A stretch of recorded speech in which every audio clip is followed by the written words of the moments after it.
Welcome, dear friends, to this sacred journey into the ancient Buddhist wisdom of sleep and rest.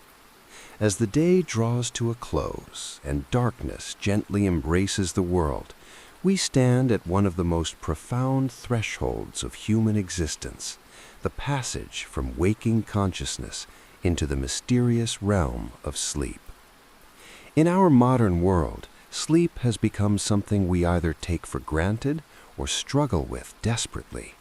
We collapse into bed exhausted, our minds still racing with the day's concerns.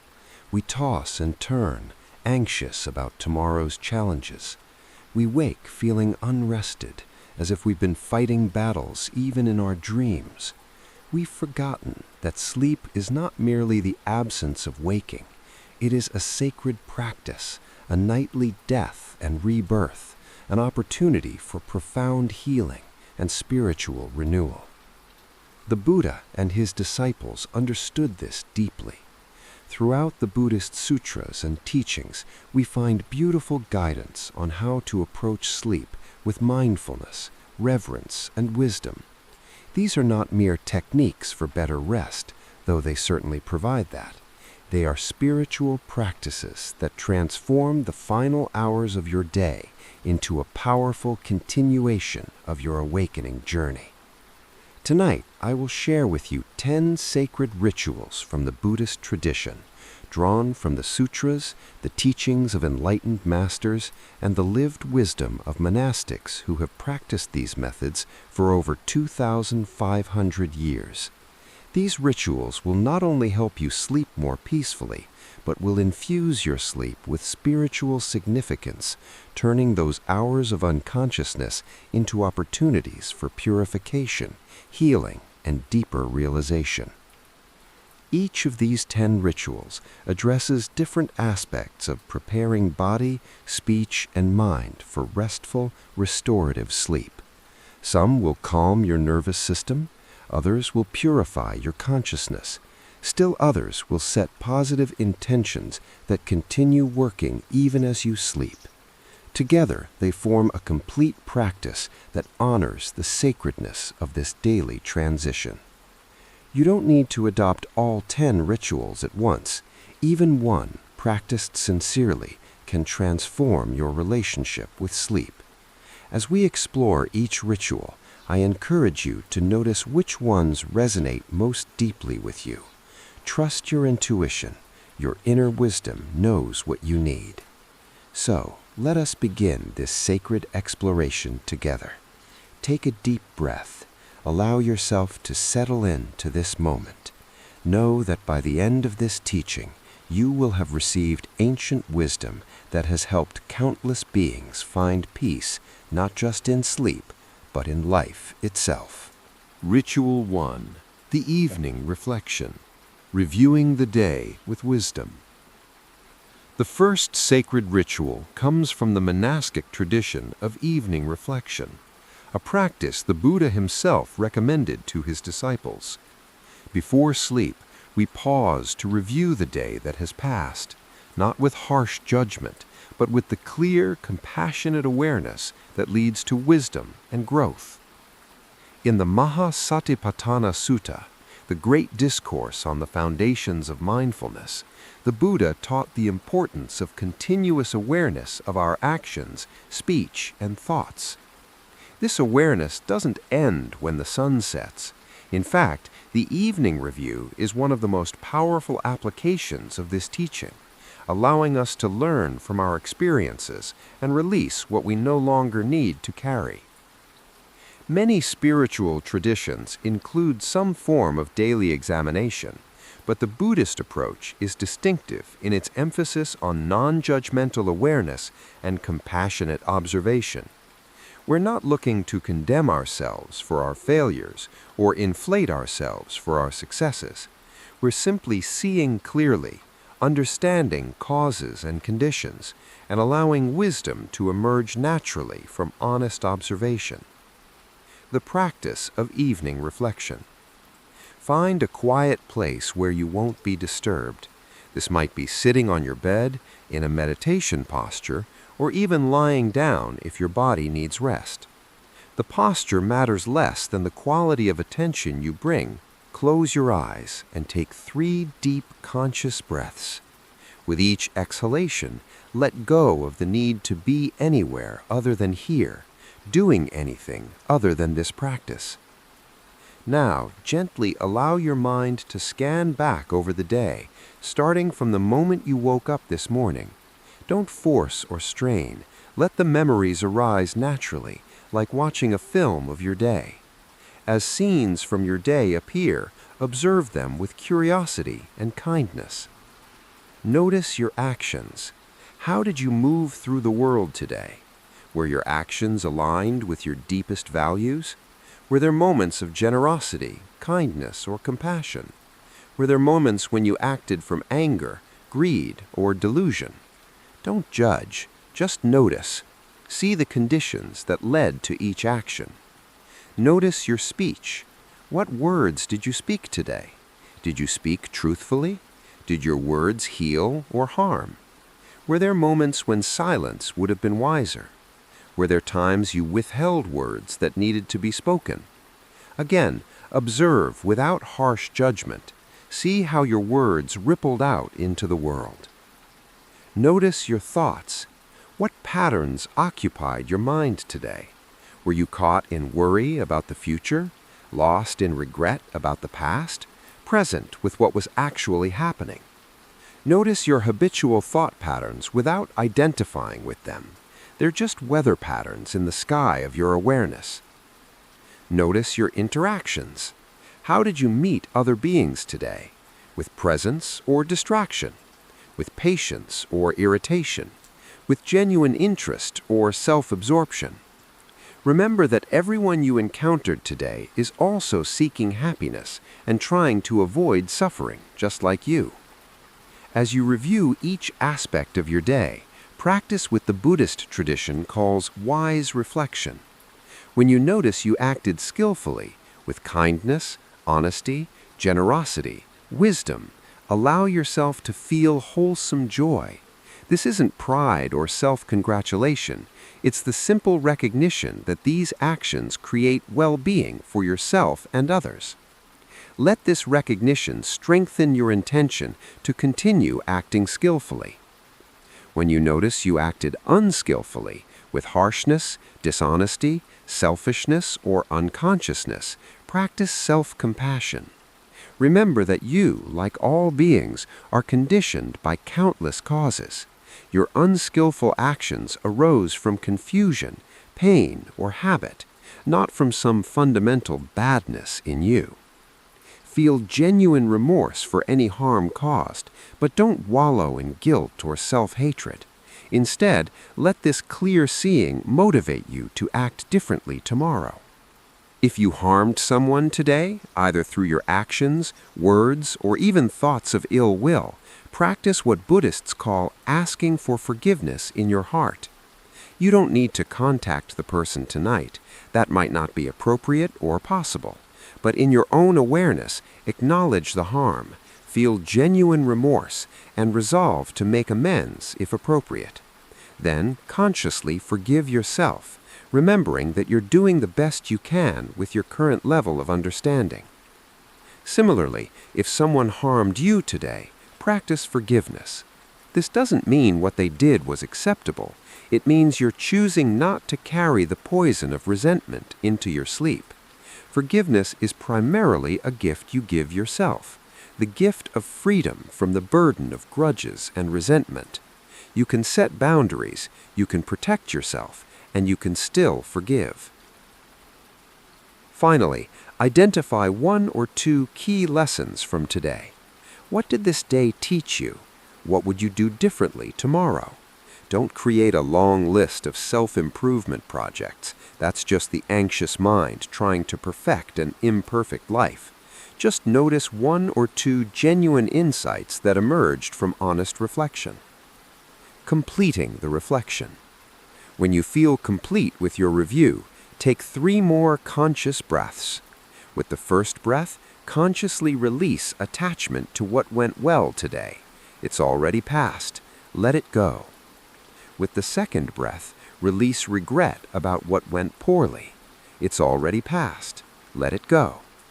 With the third breath, arrive fully in this present moment, ready to rest. Place your hand on your heart and say silently or aloud, I did my best today with the understanding I had. I release this day with gratitude. I forgive myself and others. I am ready to rest. The deeper benefits. This evening reflection ritual serves multiple purposes. On the most practical level, it prevents you from taking unresolved tensions and unprocessed experiences into sleep. Your unconscious mind won't have to work overtime processing the day because you've already done that work consciously. On a deeper level, this practice cultivates the continuous mindfulness the Buddha taught as essential to awakening. You're training your mind to observe experience without being overwhelmed by it, to learn from mistakes without drowning in guilt, and to appreciate skillful actions without clinging to them. Over time, this evening reflection actually changes how you live during the day. When you know you'll review your day each evening, you naturally become more mindful during the day itself. You pause before speaking harshly because you know you'll reflect on those words tonight. You notice opportunities for kindness because you know you'll appreciate them in your evening review. This ritual also honors the Buddhist understanding that sleep and death are intimately related. Each night we practice letting go of the day, surrendering consciousness, and trusting the process of renewal. This is preparation for the ultimate letting go that comes at the end of life.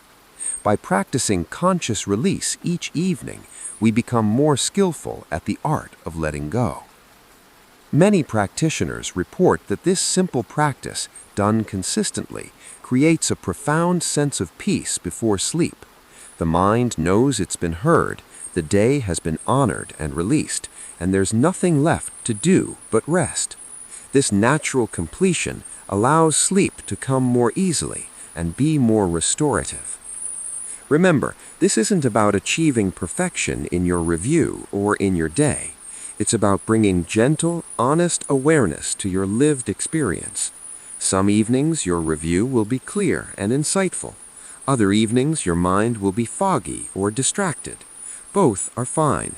The practice is simply showing up, looking honestly, and releasing with compassion.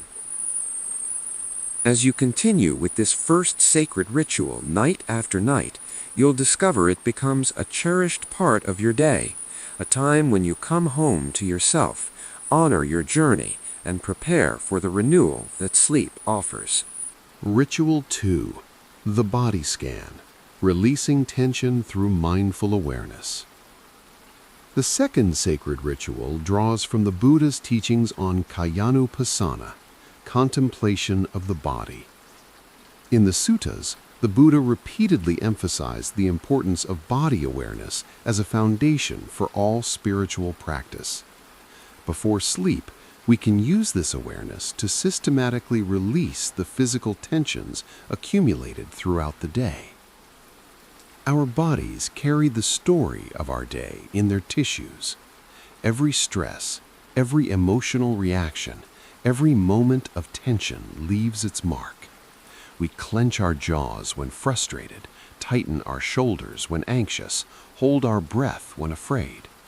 By day's end, we're often carrying layers of accumulated tension we're not even aware of. This physical tension doesn't disappear just because we lie down. It continues through sleep, preventing deep rest and creating chronic stress patterns. The Buddha taught that the body is not separate from the mind. They are two aspects of one process. When we release physical tension mindfully, we simultaneously release mental and emotional tension. When we bring kind awareness to the body, we practice the fundamental Buddhist teaching of accepting reality as it is, rather than as we wish it to be. The practice of the body scan. Lie down in your bed in a comfortable position. The Buddha recommended lying on the right side in what's called the lion's posture. the same position in which he passed into final nirvana. However, any comfortable position is fine. What matters is that you're comfortable enough to relax, but not so comfortable that you immediately fall asleep before completing the practice. Take a few deep breaths, allowing your body to settle into the support of the bed. Notice the weight of your body being held by the mattress. There's nothing you need to do, nowhere you need to go. For these next minutes, your only job is to be present with your body. Begin by bringing your attention to the very top of your head. Notice whatever sensations are present there. Perhaps warmth, tingling, pressure, or nothing in particular. Whatever you notice is fine. You're not trying to create any special sensation. You're simply observing what's already present with kind, curious attention. Imagine breathing into the crown of your head. This isn't literally possible, of course, but imagining the breath reaching into each area of your body helps direct relaxing attention there. As you exhale, imagine releasing any tension held in your scalp and the muscles of your head. Let them soften and relax. Move your attention slowly down your forehead. Notice the space between your eyebrows. Many people hold tremendous tension here, creating a permanent furrow from chronic worry or concentration. Breathe into this area. As you exhale, consciously soften these muscles. Imagine the furrow smoothing out, the tension dissolving like salt in warm water. Bring awareness to your eyes, still closed. Notice if you're holding tension in the muscles around your eyes. Are you squeezing them shut or holding them tight? Gently allow them to rest in their sockets, the eyelids soft and heavy. Let your eyes rest deeply, completely relaxing from the work of seeing. Move to your jaw, a major storage site for stress and emotion. Notice if your teeth are clenched, even slightly. Notice if you're holding your jaw tight. Consciously let your jaw relax, allowing a small space between your upper and lower teeth. Let your tongue rest softly in your mouth, not pressed against the roof or tensed in any way. Feel the release as this tension releases. Scan down through your neck and throat. This area often holds unexpressed words, swallowed emotions, and the tension of constantly holding up your head. Breathe into your throat and neck. Imagine the muscles lengthening and softening. Release your neck completely to the support of your pillow. Move your attention to your shoulders.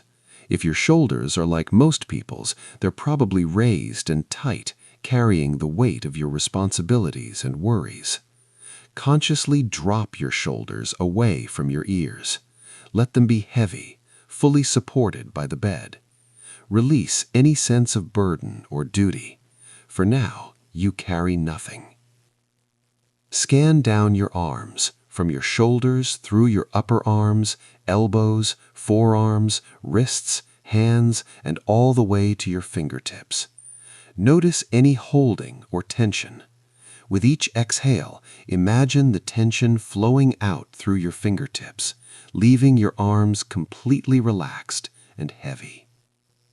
Bring your attention to your chest and your heart. Notice your heartbeat if you can sense it. Feel your chest rising and falling with each breath. This area often holds emotional tension, grief, fear, or the armor we create to protect our tender hearts. Breathe into your heart center with compassion. As you exhale, imagine any emotional armor softening, any tightness releasing. You're safe here. You can let your guard down. Move to your upper back, an area that often carries the burden of responsibility and the tension of trying to hold everything together. Breathe into your upper back. As you exhale, surrender the weight of your back fully to the bed. You don't have to hold yourself up anymore. Let yourself be completely supported. Scan through your abdomen and lower belly. This is where we often hold fear and anxiety, creating chronic tension in the gut. It's also where we sometimes armor ourselves emotionally. Breathe deeply into your belly, allowing it to rise with each inhale, fall with each exhale. Let your belly be soft and relaxed. There's no one here to impress, no reason to hold your stomach in. Let it be natural and at ease. Move your attention to your lower back, often a repository for chronic tension and pain. Breathe into your lower back. Imagine the muscles releasing, lengthening, softening.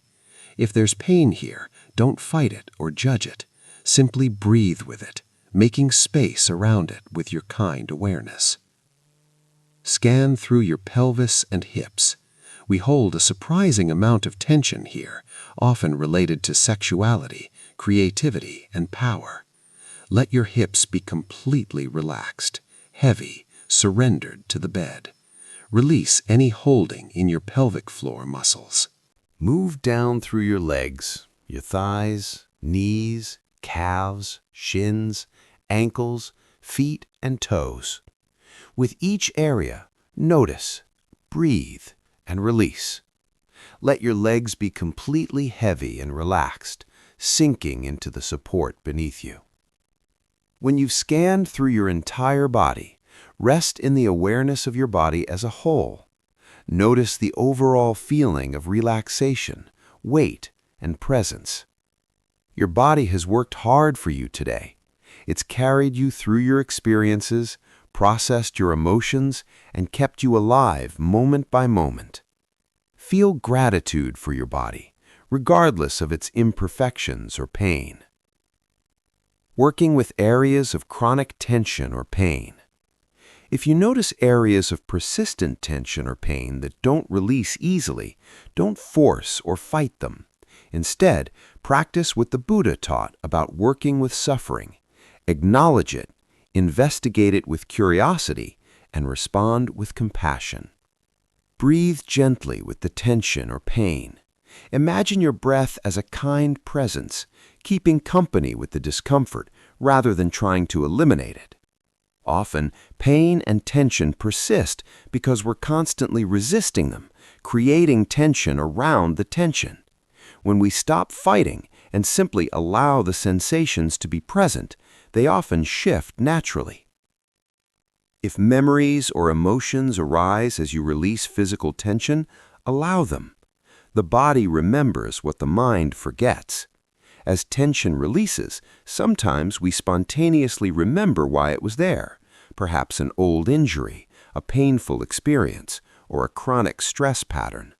Let these memories or feelings surface and pass without getting caught in their story. Return to the simple sensations in your body. Completing the body scan. When you feel complete, take 3 final deep breaths. With each exhale, release any remaining tension you're aware of. Then let your breathing return to its natural rhythm, effortless and automatic. Notice the overall quality of relaxation in your body now compared to when you began.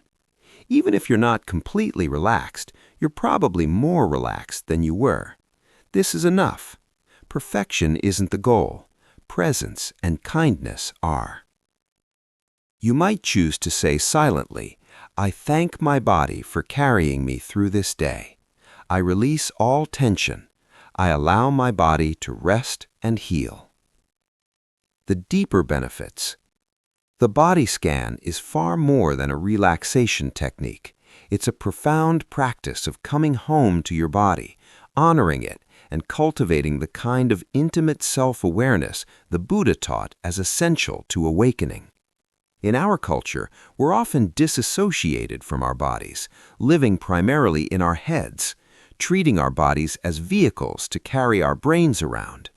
The body scan reverses this pattern, reminding us that we are embodied beings, that our physical experience matters, and our bodies hold wisdom we can access through attention.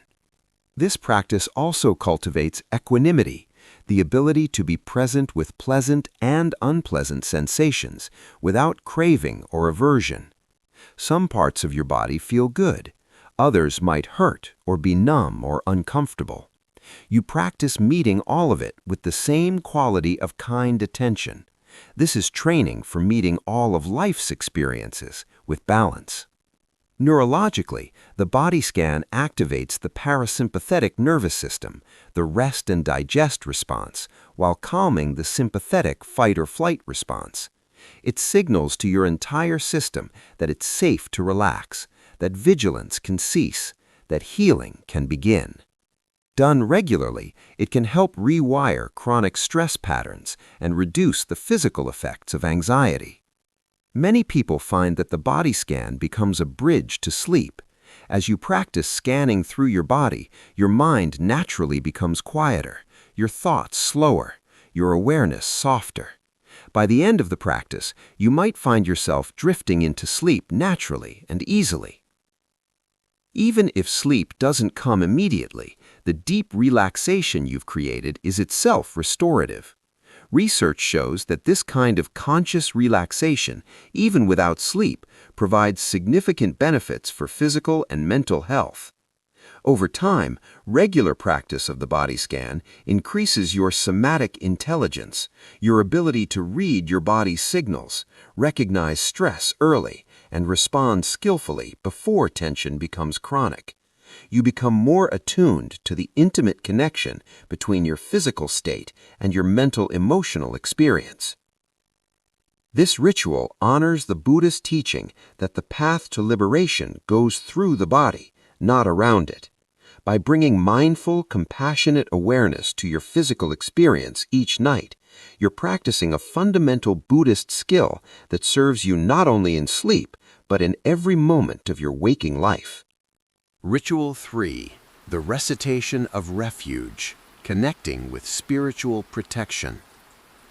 The third sacred ritual is the recitation of the 3 refuges and the 5 precepts, a practice that connects you with the protective power of the Buddha, Dharma, and Sangha as you transition into sleep. In Buddhist tradition, taking refuge is not merely a formal ritual. It's a profound act of aligning yourself with what is most trustworthy and transformative in existence. When we take refuge before sleep, we're placing ourselves under the protection of awakened wisdom, entrusting our vulnerable sleeping state to forces greater than our small, fearful ego. The Buddha himself practiced and taught various protective recitations. In the Ratana Sutta, he taught verses to ward off dangers and calamities. In the Metta Sutta, he taught loving kindness as a protection. The practice of taking refuge before sleep draws on this ancient understanding that words spoken with sincere intention have genuine power to shape our experience and protect our consciousness. Sleep is a vulnerable time. We surrender conscious control. We enter into dream states where the unconscious mind processes the day's experiences. We're physically vulnerable, unable to protect ourselves. For these reasons, humans in virtually every culture have developed practices to protect sleep, prayers, rituals, and invocations that create a sense of safety, allowing us to fully surrender to rest. The Buddhist approach to this universal need is particularly beautiful because it doesn't rely on external deities or forces, but rather on the power of our own awakened nature and the wisdom of the path itself. The practice of taking refuge. Sit comfortably on your bed or in a meditation posture. You might light a candle or incense if that supports your sense of entering sacred space, though this isn't necessary. The essential element is the quality of sincerity and reverence you bring. Place your palms together at your heart in the traditional gesture of respect and devotion. This simple gesture, practiced by Buddhists for millennia, helps gather your attention and express your sincere intention. Take 3 deep breaths, settling into presence and opening your heart to the practice. Now, recite the 3 refuges, either aloud or silently. If you're part of a Buddhist tradition, you might use the traditional Pali or Sanskrit formulations. If not, you can use these English translations. I take refuge in the Buddha, the awakened one within and beyond me, the potential for complete enlightenment that exists in all beings.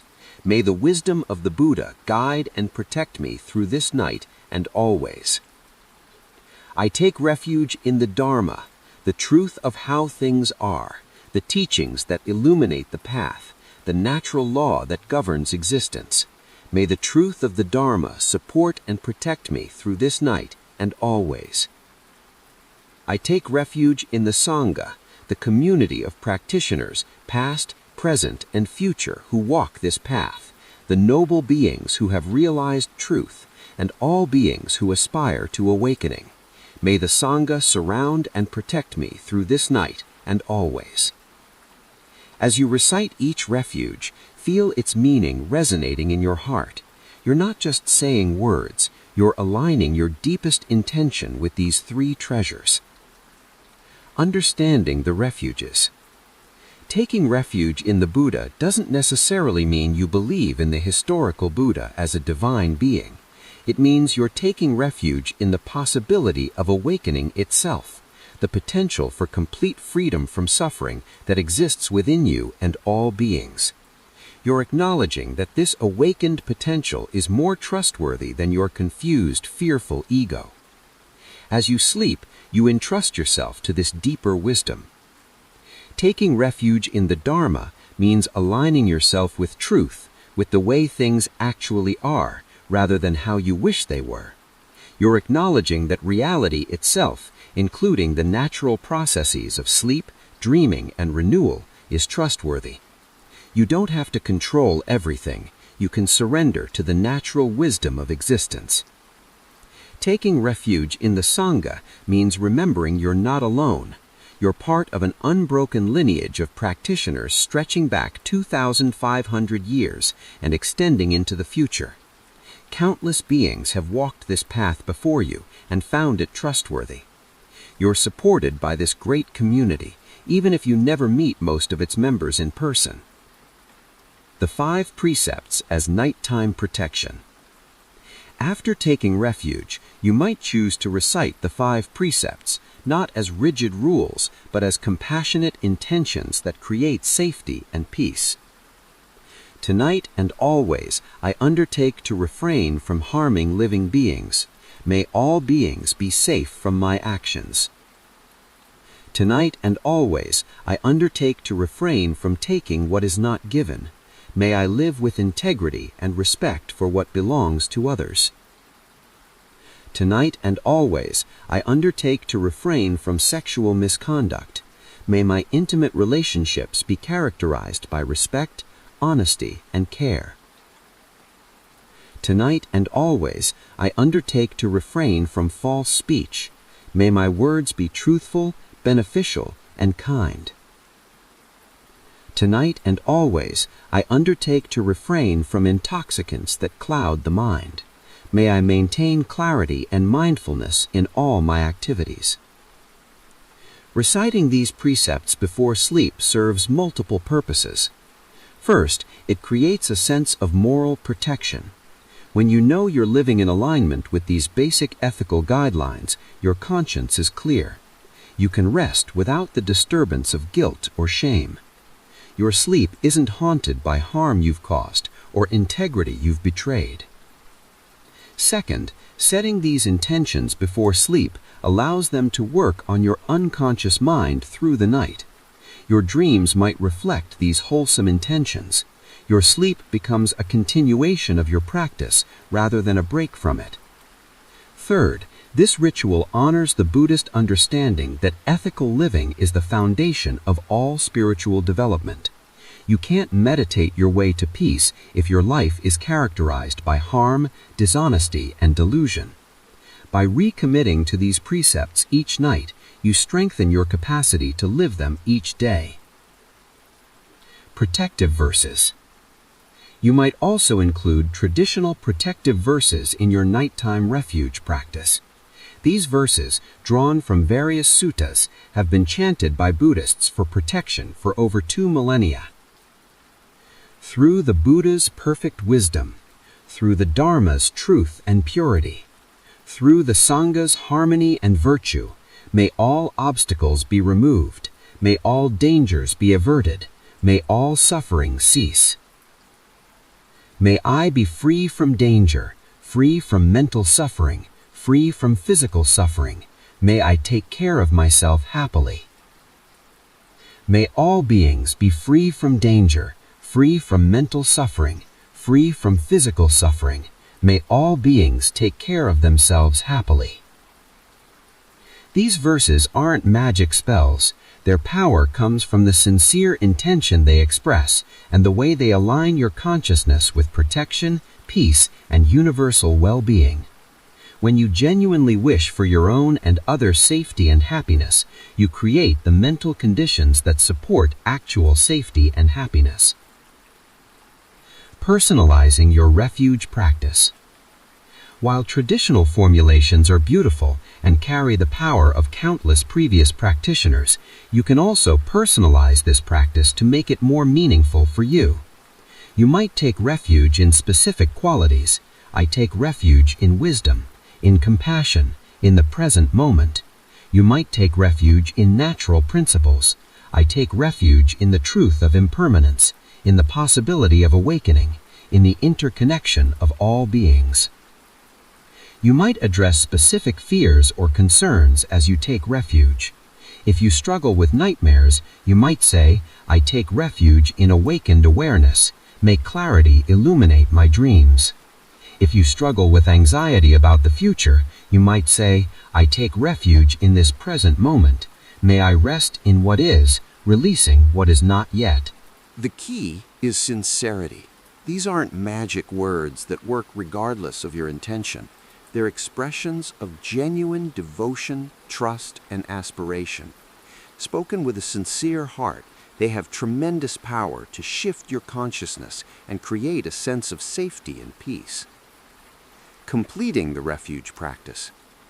When you've completed your recitations, take 3 more deep breaths. Feel yourself held and protected by the 3 refuges.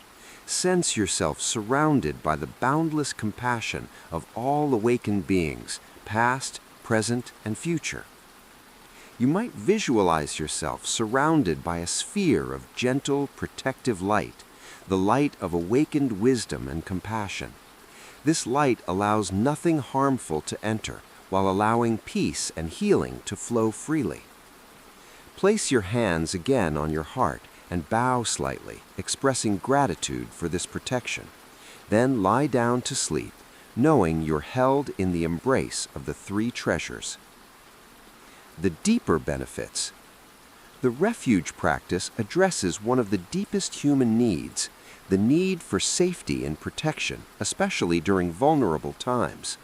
While modern psychology might interpret this as self-soothing or creating a felt sense of security, the Buddhist tradition would say you're actually connecting with something real, the genuine protection that comes from aligning yourself with truth, wisdom, and compassion. This practice is particularly powerful for people who struggle with anxiety or fear around sleep. By creating a ritual of protection, you address the underlying fear that makes sleep feel unsafe. Over time, this nightly refuge practice can help heal trauma-based sleep disturbances and create new neural pathways associated with safety and trust. The refuge practice also maintains continuity between your waking practice and your sleeping state. You're not abandoning your spiritual path when you sleep. You're carrying it consciously into sleep, allowing it to continue working even in dreams and deep rest. Many practitioners report that taking refuge before sleep leads to more peaceful dreams, easier falling asleep, and a sense of protection through the night. Some report dream visitations from Buddhist teachers or protective figures, experiences of profound peace in dreams, or lucid dreams in which they can continue their practice. Whether these experiences are real in some objective sense or are manifestations of your own deeper consciousness doesn't ultimately matter. What matters is that the practice works. It creates the conditions for peaceful, restorative sleep and continues your spiritual development even as your conscious mind rests. Over time, this ritual can become one of the most cherished parts of your day, a time when you reconnect with what is most sacred and trustworthy in your life and surrender yourself completely to the protection of the path you've chosen to walk. Ritual 4. Loving kindness meditation. Filling your heart before sleep. The fourth sacred ritual is the practice of metta bhavana, or loving kindness meditation, specifically adapted for the transition into sleep. This practice, drawn directly from the Buddha's teachings in the Metta Sutta, transforms your consciousness from its daytime patterns of judgment, worry, and self-concern into the soft, open, warm awareness that invites deep rest. The Buddha taught that cultivating loving kindness has 11 specific benefits, including sleeping peacefully, waking peacefully, having pleasant dreams, being dear to human and non-human beings, receiving divine protection, and being protected from fire, poison, and weapons. While some of these benefits might sound mythological to modern ears, the core insight remains profoundly true. When you fall asleep with a heart full of loving kindness, your sleep becomes peaceful, your dreams become gentle, and you wake feeling at ease. Neuroscience has confirmed what the Buddha taught 2,500 years ago. Loving kindness practice activates the parasympathetic nervous system, reduces activation in the amygdala, the fear center, increases activity in brain regions associated with empathy and emotional processing, and releases oxytocin and endorphins, neurochemicals associated with bonding, safety, and well-being. When you practice loving kindness before sleep, you're literally bathing your brain and nervous system in the chemistry of peace and connection. But the practice is far more than neurochemical manipulation. It's a profound transformation of consciousness itself, a movement from separation to connection, from fear to love, from self-concern to universal care. The practice of loving kindness before sleep. Lie down in your bed in a comfortable position. Place one or both hands on your heart center, feeling the warmth of your own touch. This simple gesture activates your capacity for self-compassion and care. Begin with yourself. This might feel awkward or even selfish if you're not accustomed to self-compassion, but it's essential. You cannot genuinely offer others what you don't have yourself. If your heart is empty of kindness toward yourself, your kindness to others will be tinged with depletion, resentment, or spiritual materialism. Feel into your own heart, your own being, your own tender, vulnerable humanity. Recognize that you, just like all beings, want to be happy. You want to be free from suffering. You want to be safe, healthy, and at peace. These aren't selfish wants, they're universal, natural human longings. Silently or aloud, begin offering yourself these traditional loving-kindness phrases. May I be safe and protected. May I be peaceful and at ease. May I be healthy and strong. May I be truly happy and free. Don't rush these phrases. Let each one resonate in your heart. Actually wish these things for yourself. If resistance arises, if a voice in your head says, I don't deserve this, or this is selfish, simply notice that voice with compassion and continue the practice. That voice is just old conditioning. It's not the truth of who you are. As you continue offering yourself loving kindness, you might notice warmth beginning to build in your chest, a softening in your body, perhaps even tears. Allow whatever arises. You're giving yourself something you may have never fully received: unconditional kindness. If visualizations support your practice, you might imagine yourself as a small child, innocent and worthy of all love and protection. Offer that child the loving kindness you're cultivating. Or imagine yourself surrounded by warm golden light, the light of pure loving kindness, penetrating every cell of your body, every corner of your mind. Continue this for several minutes, genuinely wishing yourself well. Let yourself receive your own kindness. Expanding to loved ones. When you feel your heart has softened with self-kindness, bring to mind someone you love easily, perhaps a close friend, family member, teacher, or even a beloved pet. Picture them clearly, remember their goodness, feel the affection you naturally have for them.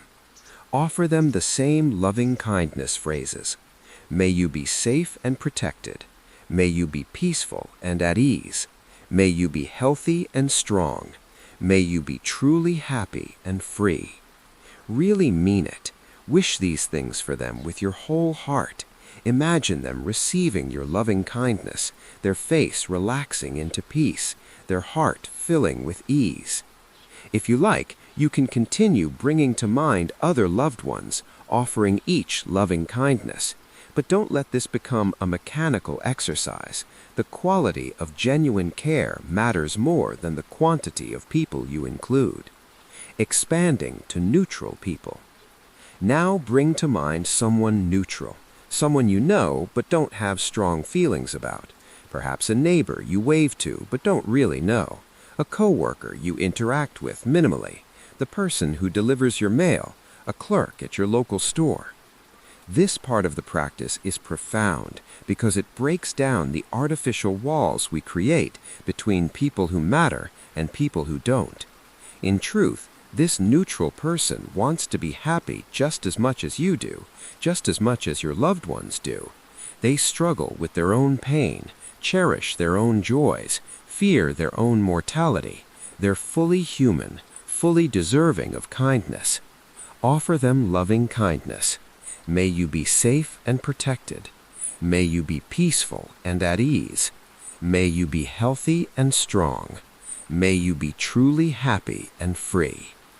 Notice if it feels strange to offer genuine care to someone you barely know. That strangeness is just the unfamiliarity of universal compassion.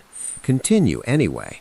Let your heart expand beyond the narrow circle of my people to include all people. Expanding to difficult people. This is the advanced practice, and it's completely optional for bedtime.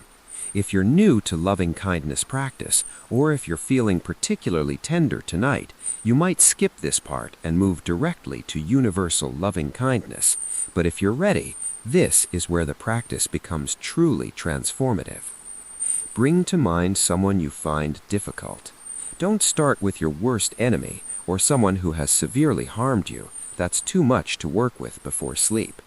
Start with someone mildly difficult, perhaps someone who irritates you, someone you interact with minimally, someone whose behavior you find frustrating. Remember that this person, despite their difficulties and flaws, is suffering. Their unskillful behavior comes from their own pain, confusion, and conditioning. They didn't choose their genetics, their childhood, the experiences that shaped them. They're doing the best they can with what they have, even if that best is very limited. This doesn't excuse harmful behavior. It doesn't mean you shouldn't set boundaries or protect yourself, but it recognizes their fundamental humanity and their fundamental desire to be happy and free from suffering. From this recognition, offer them loving kindness. May you be safe and protected. May you be peaceful and at ease. May you be healthy and strong. May you be truly happy and free. Notice any resistance that arises. Don't force or fake the feelings, but also don't let resistance stop you from continuing the practice. The words themselves, spoken with sincere intention to move towards forgiveness and compassion, have power even when the feelings don't fully match. Often, offering loving kindness to difficult people liberates you more than it affects them. You're releasing the burden of resentment, anger, and ill will that you've been carrying. These emotions hurt you far more than they hurt the other person. Letting them go is a gift you give yourself. Expanding to all beings. Finally, let your loving kindness expand limitlessly in all directions. Begin with all beings in your home, then your neighborhood, your city, your country, the entire planet, and ultimately all beings everywhere, human and non-human, visible and invisible, near and far, born and yet to be born. Imagine waves of loving kindness radiating out from your heart in all directions, like ripples spreading across an infinite pond. These waves carry your sincere wish. May all beings be safe and protected. May all beings be peaceful and at ease. May all beings be healthy and strong. May all beings be truly happy and free. Feel your heart expanding to include everything and everyone. There's no one outside the circle of your care. All beings, without exception, are included in your loving kindness. You might visualize the entire earth from space, seeing all the beings on it, all struggling in their own ways, all seeking happiness. Offer them all your loving kindness. Or you might simply rest in the feeling of boundless care, letting it radiate out naturally without specific visualizations.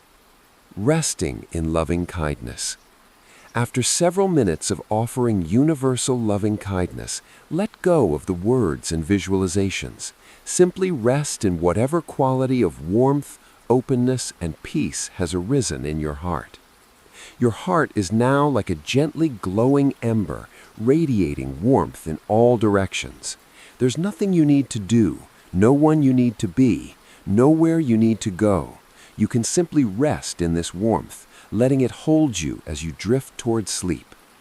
If thoughts arise about the day's problems or tomorrow's concerns, don't fight them. Simply notice them arising in this field of loving kindness, like clouds passing through a warm sky. They don't disturb the fundamental warmth. Return gently to the feeling in your heart. Completing the practice. Place both hands on your heart one final time. Feel gratitude for your capacity to generate loving kindness, for your innate goodness, for the practice itself. You might say silently, "May the loving kindness I have cultivated tonight protect me through sleep, fill my dreams with peace, and carry into tomorrow, blessing all beings." Then simply rest, allowing sleep to come naturally when it's ready. The deeper benefits. Loving kindness practice before sleep transforms your consciousness at the deepest level. During the day, our default mode network, the part of the brain active when we're not focused on external tasks, tends toward worry, planning, rumination, and self-referential thinking. This is the mind that keeps us awake at night, spinning through problems and concerns. Loving kindness meditation changes the default mode. Instead of defaulting to anxiety and self-concern, your mind begins to default to warmth, connection, and care. When you practice this regularly before sleep, you're training your mind to settle into this warmer, more open state as its baseline. This has profound effects on sleep quality. Studies show that people who practice loving kindness before bed fall asleep more quickly, sleep more deeply, experience fewer nightmares, and wake feeling more rested and emotionally positive. But the benefits extend far beyond sleep. The loving kindness you cultivate at night carries into your dreams. Many practitioners report that their dreams become more peaceful, more positive, and sometimes even lucid after regular metta practice. Some report dreams of teaching, healing, or helping others, the loving kindness continuing its work even in sleep. Even more remarkably, the practice affects how you wake up and move through the next day. You're more likely to wake with a sense of warmth and ease rather than anxiety or dread. Your interactions with others throughout the day become naturally kinder because you've been conditioning your heart toward kindness. The Buddha taught that loving kindness is a form of protection. When your heart is filled with metta, you're less likely to harm yourself or others. You're less vulnerable to anger, fear, and hatred. You create a field of safety around yourself that others can sense and respond to. Modern research on the physiology of loving kindness shows measurable changes: inflammation reduced, improved immune function, lower blood pressure, reduced chronic pain, and increased longevity. Your body, it seems, knows the difference between falling asleep in fear and falling asleep in love. Perhaps most importantly, loving kindness practice addresses the fundamental human fear of isolation. In sleep, we are alone with ourselves. For many people, this aloneness triggers anxiety. But when you've spent time before sleep connecting your heart with all beings everywhere, you don't feel alone. You feel part of the great web of life, held in connection even as you sleep. This practice is especially powerful for people who struggle with self-criticism, shame, or unworthiness. Each night, you practice treating yourself with the same kindness you'd offer a beloved friend. Over time, this rewrites the neural pathways of self-hatred, creating new pathways of self-compassion. For those who struggle with anger or resentment towards others, the practice of offering loving kindness to difficult people gradually dissolves these toxic emotions. You don't have to forgive all at once or force yourself to feel love you don't feel. You just have to be willing to practice wishing them well, and the heart gradually softens on its own. The loving kindness practice is infinitely adaptable. Some nights you might spend the entire time on self-kindness, if that's what you need. Other nights you might focus primarily on difficult people, if that's where your work lies. Still other nights you might move quickly through the stages and rest in universal metta. Trust your intuition about what you need each night. The practice is meant to serve your healing and awakening, not to be another rigid requirement you force yourself through. Many practitioners find that this becomes their favorite part of the day, a time when they reconnect with their fundamental goodness, with the goodness of others, with the possibility of a world characterized by universal care rather than competition and conflict. It's a time of coming home to the heart. Ritual 5. Gratitude Practice. Blessing the day that has passed. The fifth sacred ritual is the practice of gratitude, a simple yet profoundly transformative way to close your day and prepare for restful sleep. While gratitude isn't unique to Buddhism, the Buddhist approach to thankfulness is distinctive in its emphasis on seeing clearly, appreciating impermanence, and recognizing interdependence. In the Mangala Sutta, the Buddha includes gratitude among the highest blessings. In countless teachings, he emphasized the importance of recognizing and appreciating the causes and conditions that support our lives. Gratitude isn't just a nice feeling, it's a form of wisdom, a clear seeing of how we are supported by countless beings and conditions beyond our individual effort. Our minds have a negativity bias, an evolutionary tendency to notice and remember threats, problems, and difficulties more than blessings and joys.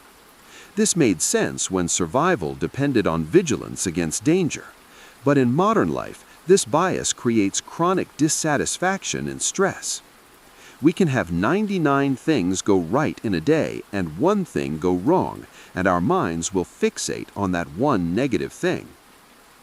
A nightly gratitude practice actively counteracts this bias. It trains your mind to notice and appreciate the good that's already present in your life. This doesn't mean denying difficulties or forcing fake positivity. It means bringing balance to your perception, seeing the whole picture rather than just the problems. The practice of gratitude. Sit comfortably or lie in your bed. Place your hand on your heart and take a few deep breaths, arriving in this moment. Begin by reflecting on the simple fact that you're alive. You survived another day. Your heart beat approximately 100,000 times today without your conscious effort. Your lungs breathed over 20,000 times. Your immune system fought off countless potential threats. Your body performed millions of intricate processes to keep you alive and functioning. This is not something you did, it was done for you by the wisdom of your body. Feel genuine appreciation for this miracle of being alive. Now bring to mind 3 to 5 specific things from today that you're grateful for. These don't need to be major events.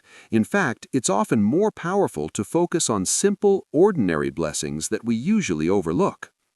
The warm water of your morning shower, the taste of your breakfast, the smile of a stranger, the comfort of your bed, the fact that you have clean water to drink, a moment of laughter with a friend or family member, the beauty of sunlight through a window, the warmth of your clothes, a moment of peace during the day.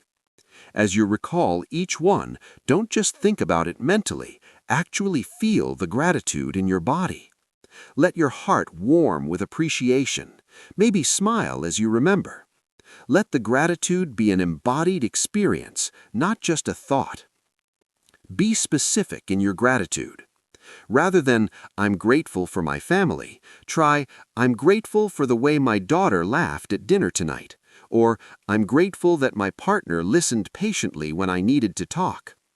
Specific gratitude is more powerful because it trains your mind to notice details. Gratitude for difficult experiences. Here's where Buddhist gratitude practice goes deeper than typical gratitude exercises. After appreciating the pleasant and positive aspects of your day, bring to mind something difficult that happened. This might feel counterintuitive. Why would you feel grateful for problems? The practice isn't about being glad that difficult things happened or pretending they were actually good. It's about recognizing that every experience, pleasant and unpleasant, offers an opportunity for learning, growth, and practice. Perhaps you had a conflict with someone today. Can you find gratitude for what this conflict taught you? Maybe it showed you where you still have work to do with patience. Maybe it revealed an important issue that needs to be addressed. Maybe it offered you a chance to practice forgiveness or compassion. Perhaps you experienced physical pain today. Can you find gratitude for how this pain teaches you about impermanence, about the preciousness of health, about compassion for others who suffer? Perhaps you faced a disappointment or setback.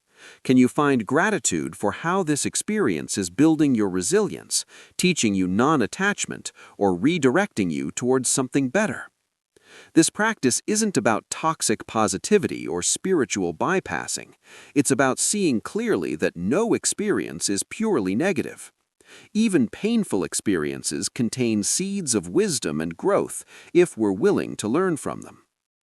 Say silently or aloud, "I'm grateful for difficult experience because it taught me blank or offered me the opportunity to practice blank." Gratitude for people. Bring to mind the people who supported you today, directly or indirectly. This includes people you interacted with and people you didn't see but who contributed to your well-being. The people who prepared or served any food you ate. The farmers who grew that food. The workers who transported it. The people who built and maintained the roads you traveled on. The people who generated the electricity that powered your day. The people who built your home. The teachers who educated you over the years. Your parents or caregivers who raised you. Friends who support you. Colleagues who work alongside you. As you consider each person or group, feel genuine appreciation. These people, most of whom you'll never meet, contributed to your ability to survive and thrive today. You are not a self-made individual. You are the product of countless acts of service and care. This reflection naturally leads to the Buddhist understanding of interdependence. You exist only because countless beings and conditions support your existence. Recognizing this inspires both humility and gratitude. Gratitude for challenges that strengthen. Consider the challenges you face in your life, not to complain about them, but to recognize how they're strengthening you. The Buddha taught that difficulties are like weights for building strength. Without resistance, we don't grow. Perhaps you're dealing with a health challenge. Can you feel grateful for how it's teaching you about impermanence, motivating you to take better care of yourself, or deepening your compassion for others who suffer? Perhaps you're facing financial stress. Can you appreciate how it's teaching you about what you truly need versus what you merely want? About resourcefulness, about the non-material sources of happiness. Perhaps you're navigating a difficult relationship. Can you see how it's teaching you about boundaries, communication, or self-worth? Again, this isn't about pretending challenges are good or that you shouldn't work to change them. It's about recognizing that challenges, while painful, also carry gifts if we're willing to receive them. Gratitude for your practice. Feel appreciation for your spiritual practice itself.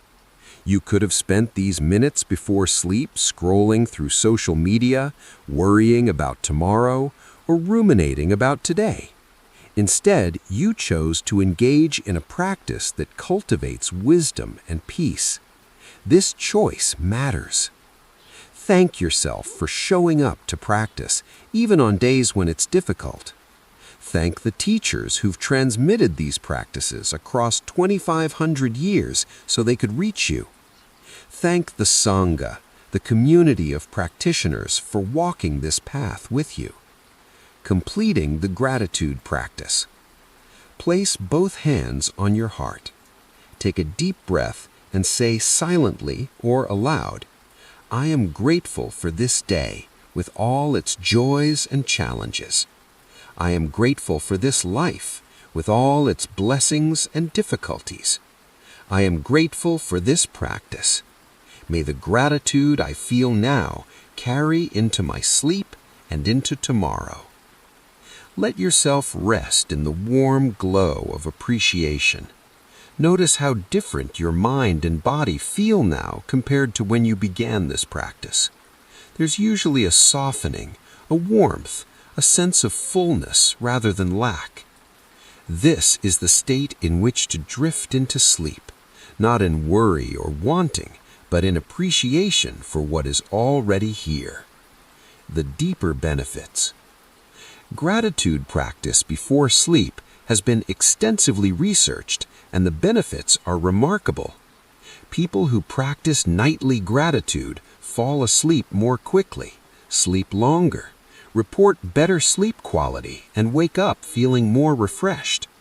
They also experience less depression and anxiety, more life satisfaction, and better physical health.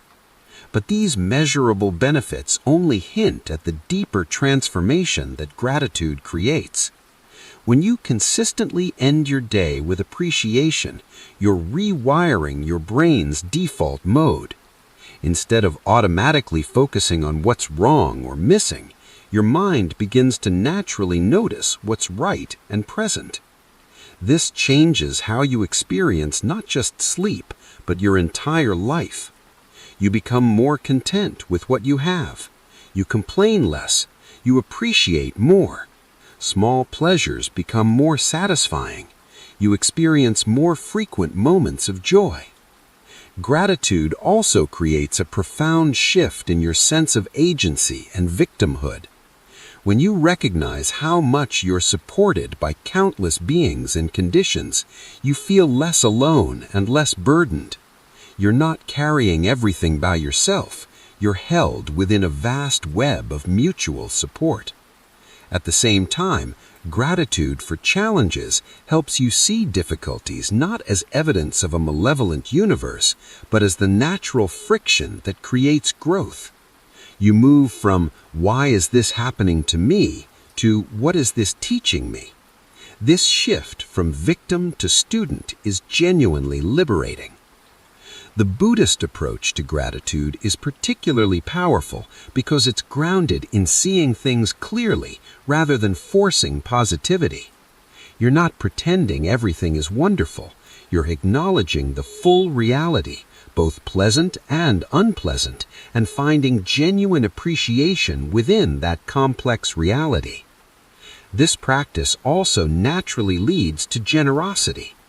When you recognize how much you've received, you feel inspired to give back.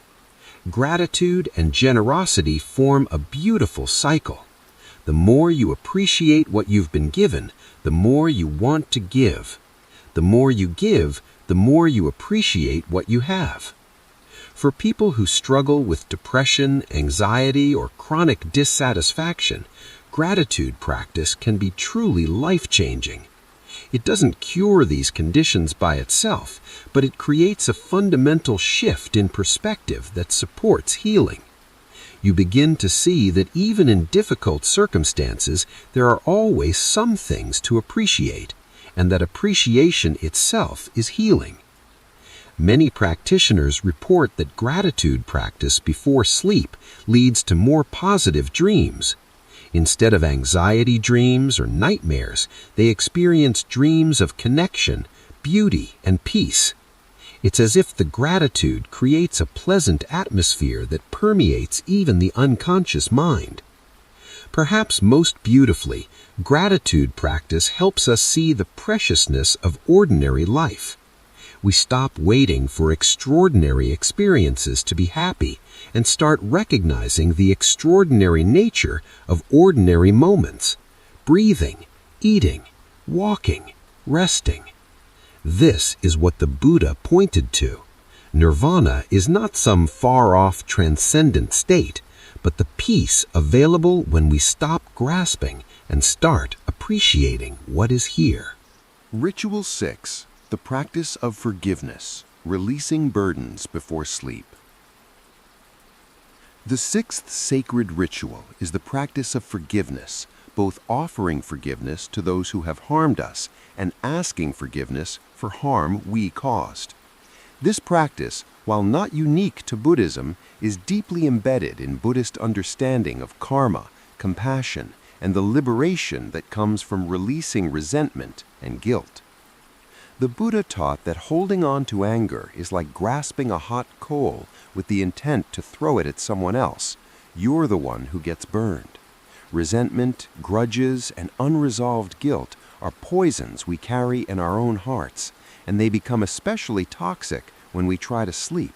They keep our nervous systems activated, our minds agitated, our hearts closed. They prevent the deep relaxation necessary for restorative sleep. Forgiveness practice before sleep isn't about condoning harmful actions or forgetting what happened. It's about freeing yourself from the burden of carrying resentment and guilt. It's choosing your own peace over the satisfaction of holding grudges. It's recognizing that everyone, including you, acts from a combination of wisdom and confusion, and that condemning yourself or others for confusion doesn't help anyone. The practice of forgiveness. Sit or lie comfortably. Place your hand on your heart and take several deep breaths, creating a sense of safety and compassion within yourself. This practice requires tenderness, so establish that tender, kind presence before beginning. Asking forgiveness for harm you caused. Begin by acknowledging that today, like every day, you may have caused harm, perhaps intentionally, perhaps unintentionally. You may have spoken harshly, acted selfishly, failed to help when help was needed, or caused pain through your carelessness or confusion. Bring to mind any specific instances from today when you harmed someone through your actions, words, or thoughts. Don't dwell in guilt or self-hatred. Simply acknowledge these moments clearly and honestly. Now, silently or aloud, say, "If I have harmed anyone today through my actions, words, or thoughts, whether intentionally or unintentionally, I ask for forgiveness. I acknowledge the harm I caused. I feel genuine remorse. I commit to learning from this and acting with more wisdom and compassion." As you say these words, feel the genuine remorse in your heart. This isn't wallowing in guilt. It's the clean, clear acknowledgement that you acted unskillfully and you wish you hadn't. This remorse is wholesome because it motivates positive change without crushing you with shame. If there's a specific person you harmed today, you might address them specifically in your heart. Name, "I'm sorry for specific action. I see now that it caused you pain, and I regret that. I ask for your forgiveness." You don't need to contact the person tonight. That might not be appropriate or possible. This is work you're doing in your own consciousness, preparing the ground so that if amends need to be made tomorrow, you'll be ready to make them skillfully. After asking for forgiveness, practice forgiving yourself. This is crucial. Say to yourself, "I forgive myself for the harm I caused today. I was doing the best I could with the understanding I had. I am learning and growing. I release myself from the burden of guilt. I commit to doing better tomorrow." Feel the release as you let go of self-condemnation. Imagine any guilt or shame dissolving like salt in water, no longer solid or substantial. Offering forgiveness to those who harmed you. Now, bring to mind anyone who harmed you today, whether through major betrayals or minor slights. Perhaps someone spoke harshly to you. Perhaps someone was thoughtless or rude. Perhaps someone broke a promise or disappointed you. Acknowledge that their actions caused you pain. Don't minimize or deny this. The pain was real. Now, recognize that this person, like all beings, was acting from their own pain, confusion, and conditioning. They weren't trying to harm you because you're you. They were acting from their own suffering. Hurt people hurt people. This recognition doesn't excuse their behavior, but it allows you to see it clearly. They're a suffering being acting from confusion, not an evil entity deserving of your eternal resentment. From this understanding, practice offering forgiveness. Name, "For the harm you caused me today, I offer you forgiveness. I release my resentment toward you. I free myself from the burden of carrying this anger. May you find peace and understanding so you no longer act from confusion." Notice any resistance that arises. You might think, "But they don't deserve forgiveness," or "If I forgive, I'm saying what they did was okay." These are common misunderstandings of forgiveness. Forgiveness doesn't mean the action was acceptable. It doesn't mean there shouldn't be consequences. It doesn't mean you have to trust the person again or continue the relationship. Forgiveness simply means you're choosing not to carry the poison of resentment in your own heart. If the forgiveness doesn't feel complete or genuine yet, that's okay. Forgiveness is often a process, not a single decision. For tonight, you can say, "I'm not ready to fully forgive yet, but I'm willing to move toward forgiveness. I release what resentment I can tonight, and trust that more will release in time." Even this willingness to move toward forgiveness creates some release and opens the door for deeper forgiveness later. Forgiving yourself for past mistakes. Beyond today's small harms, we all carry guilt and regret about larger mistakes we've made, sometimes years or decades ago. These old guilts can weigh heavily on the heart, especially at night when our defenses are down and memory becomes active. If such a memory arises for you tonight, practice working with it compassionately. Acknowledge what happened without excusing it. Yes, I did that. Yes, it caused harm. Yes, I wish I hadn't. Recognize the conditions that led to that action. You weren't acting from your wisest, most compassionate self. You were confused, hurt, immature, or unaware. If you could have done better at that time, you would have. Recognize also that you are not the same person who did that action. You've lived more, learned more, grown more. Condemning your current self for what a previous version of you did is like punishing an innocent person. Say to yourself, I acknowledge the harm I caused. I feel genuine remorse. I have learned from this mistake and grown because of it. I release myself from the burden of guilt. I commit to living with more wisdom and compassion. If there are still amends you can make, commit to making them when appropriate. If the harm cannot be undone, commit to using the lessons learned to help others or prevent similar harm in the future. Then consciously release the burden. Imagine the guilt as a heavy stone you've been carrying. Feel yourself setting it down, walking away lighter and freer. Universal forgiveness. Finally, offer and request forgiveness universally. To all beings I have ever harmed, in this life or any other, through my actions, words, or thoughts, I ask for forgiveness. I am deeply sorry for any pain I have caused.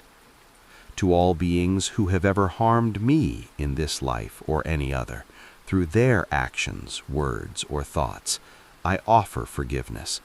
I release all resentment and ill will.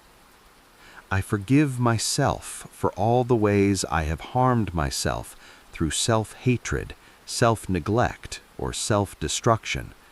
I commit to treating myself with kindness and respect.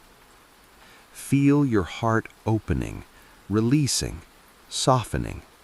Imagine all the grudges, resentments, and guilts you've been carrying simply dissolving, leaving your heart lighter and freer. Completing the forgiveness practice. Take 3 deep breaths. With each exhalation, release any remaining tension around forgiveness issues. With each inhalation, breathe in peace and freedom. Place both hands on your heart and say, I am free from the burden of resentment and guilt. I rest in forgiveness, given and received. May all beings be free from the suffering of unforgiveness. Notice how you feel now. There's usually a sense of lightness, space, and relief. You've unburdened yourself before sleep, released toxic emotions, and created the conditions for peaceful rest. The deeper benefits. The practice of forgiveness before sleep addresses one of the major obstacles to restful sleep, unresolved emotional material. When we carry resentment and guilt into sleep, our unconscious mind continues processing these emotions, creating disturbed sleep, nightmares, and morning grogginess. Neurologically, forgiveness practice reduces activity in brain regions associated with stress, anger, and rumination, while increasing activity in regions associated with empathy, compassion, and emotional regulation. It shifts your nervous system from fight or flight to rest and digest. Research shows that people who practice forgiveness sleep better, experience less depression and anxiety, have lower blood pressure, stronger immune systems, and better cardiovascular health. Holding grudges literally harms your physical health, while forgiveness heals. But the benefits go far beyond physiology. Forgiveness practice transforms your relationships. When you regularly practice forgiving others, you become less reactive, less defensive, more able to see situations from multiple perspectives.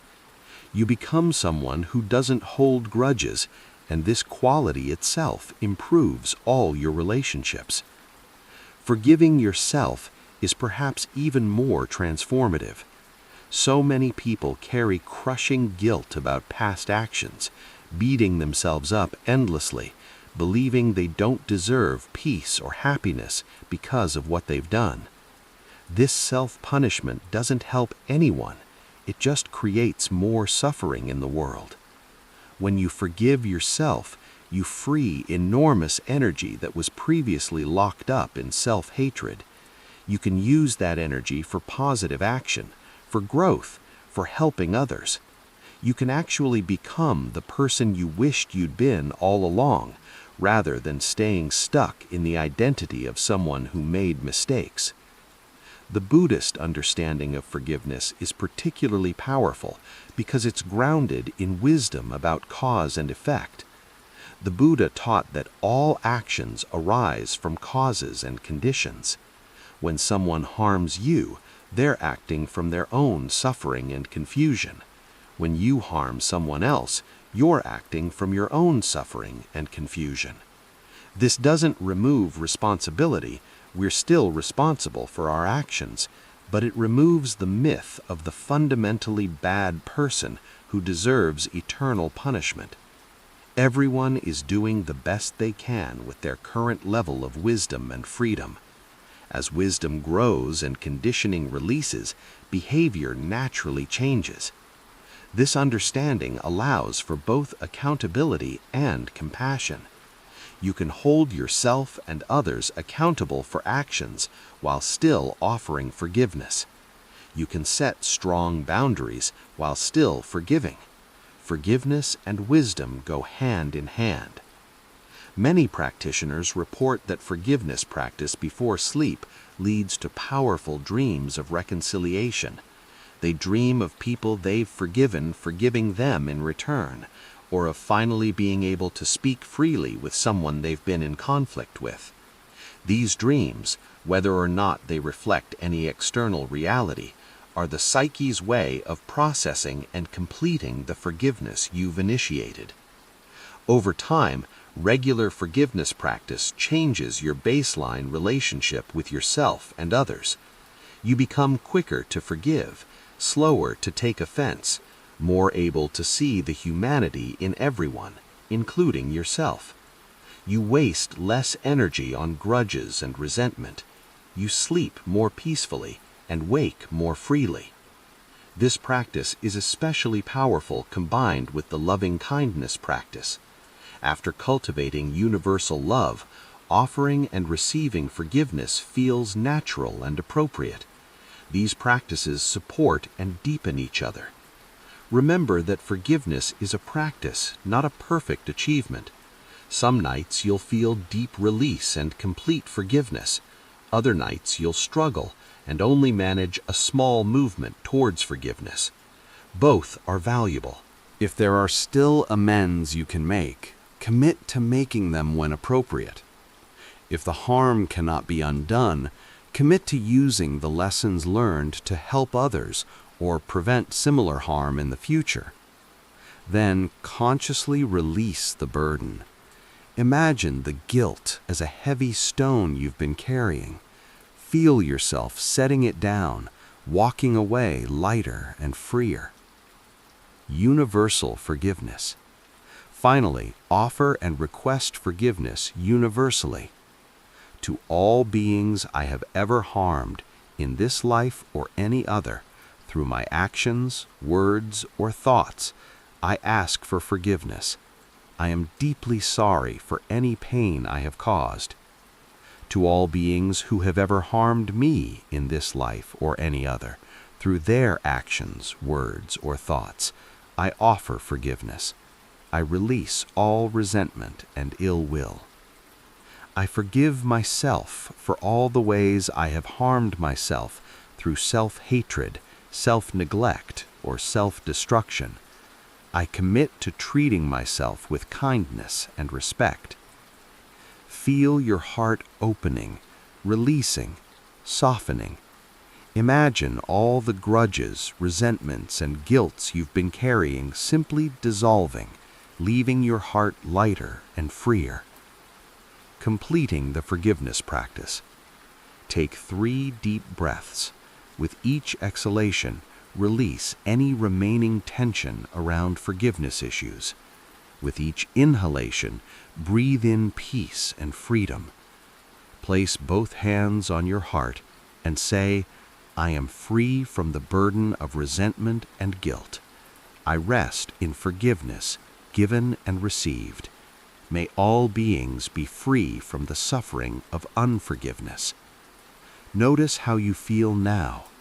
There's usually a sense of lightness, space, and relief. You've unburdened yourself before sleep, released toxic emotions, and created the conditions for peaceful rest. The deeper benefits.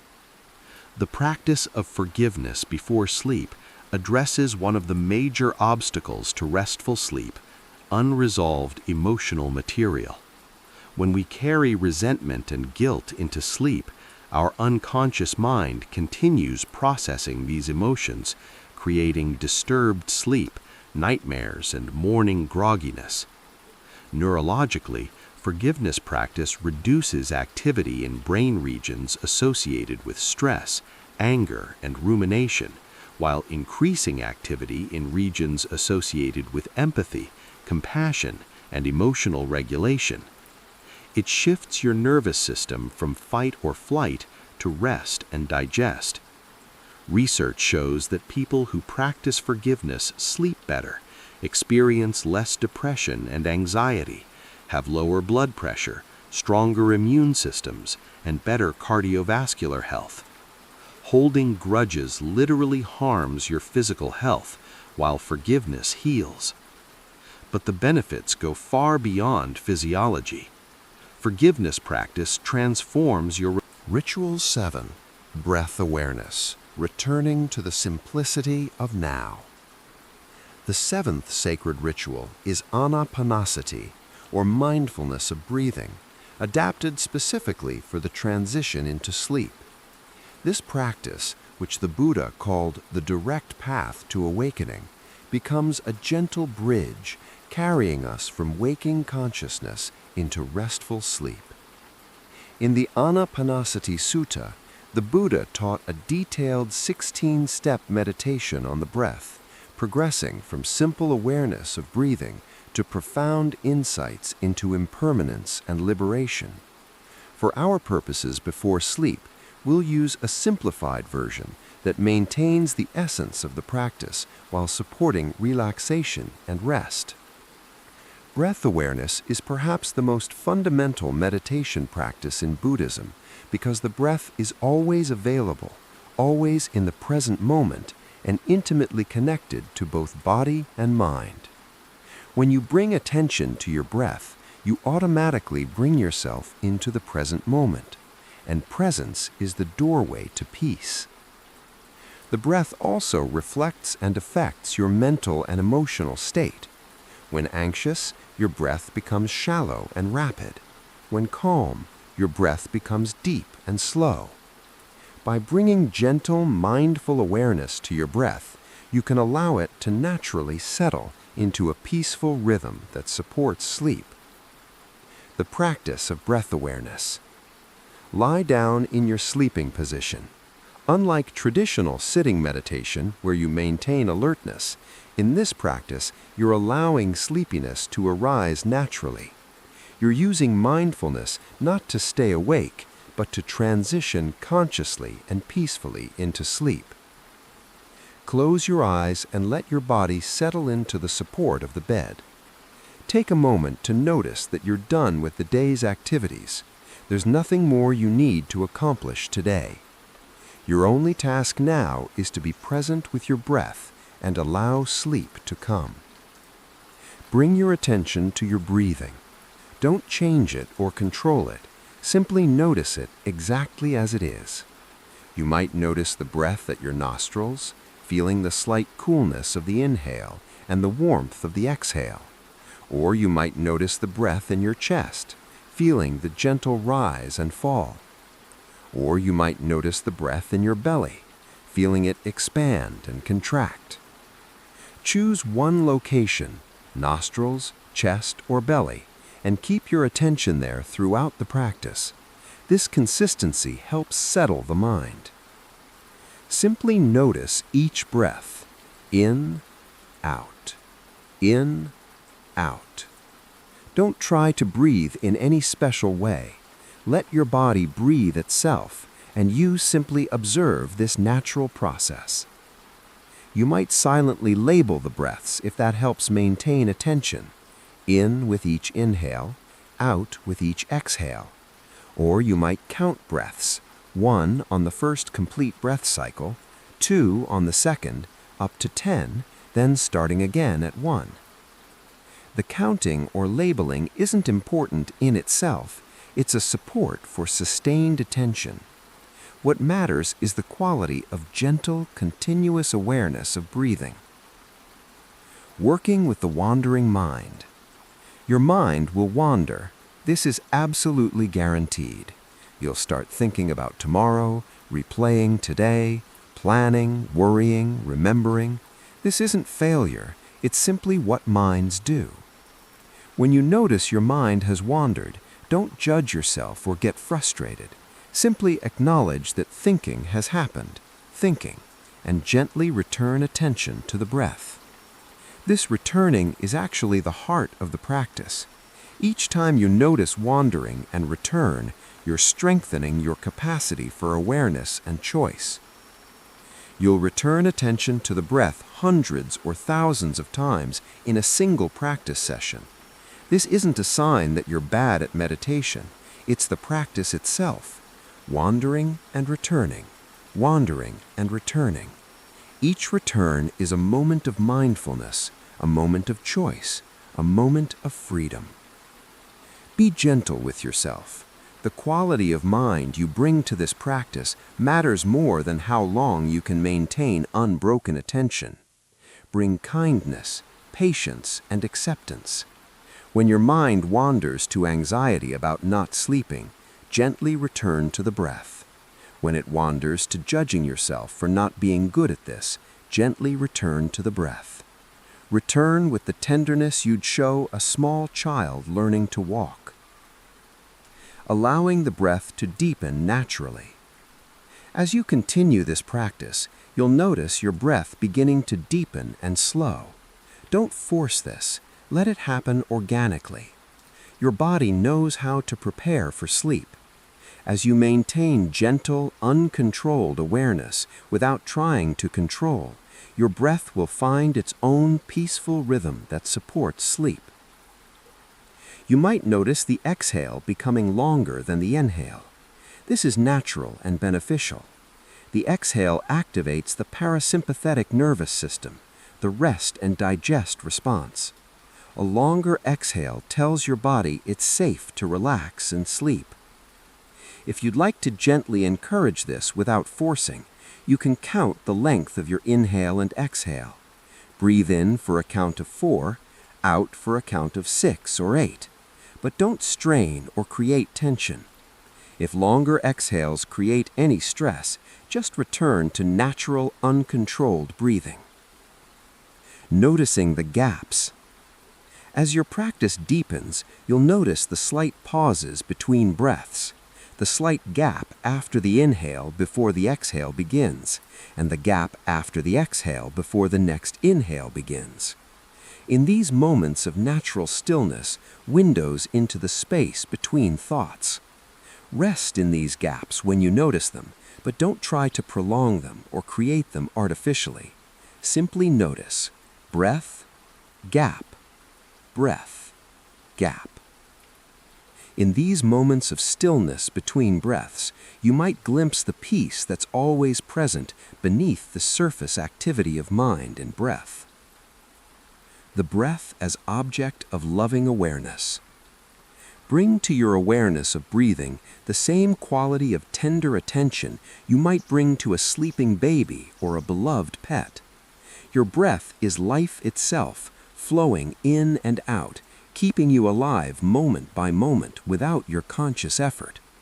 Feel appreciation for this miracle.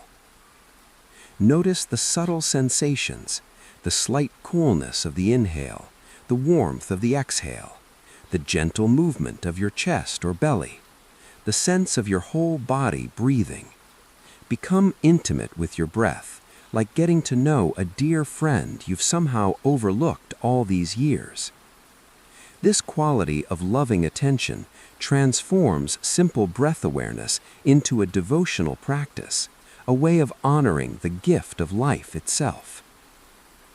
Letting go into sleep. As you continue this practice, you'll notice your breath becoming slower and your mind becoming quieter. Thoughts will still arise, but with less frequency and less ability to capture your attention. You'll feel yourself hovering in that hypnagogic state between waking and sleeping. Don't resist this. The goal of this practice isn't to maintain perfect attention indefinitely. It's to use mindful breathing as a bridge into sleep. As sleepiness deepens, maintain whatever level of awareness you can. Eventually, awareness itself will dissolve into sleep, and that's exactly what should happen. You're not failing the meditation by falling asleep.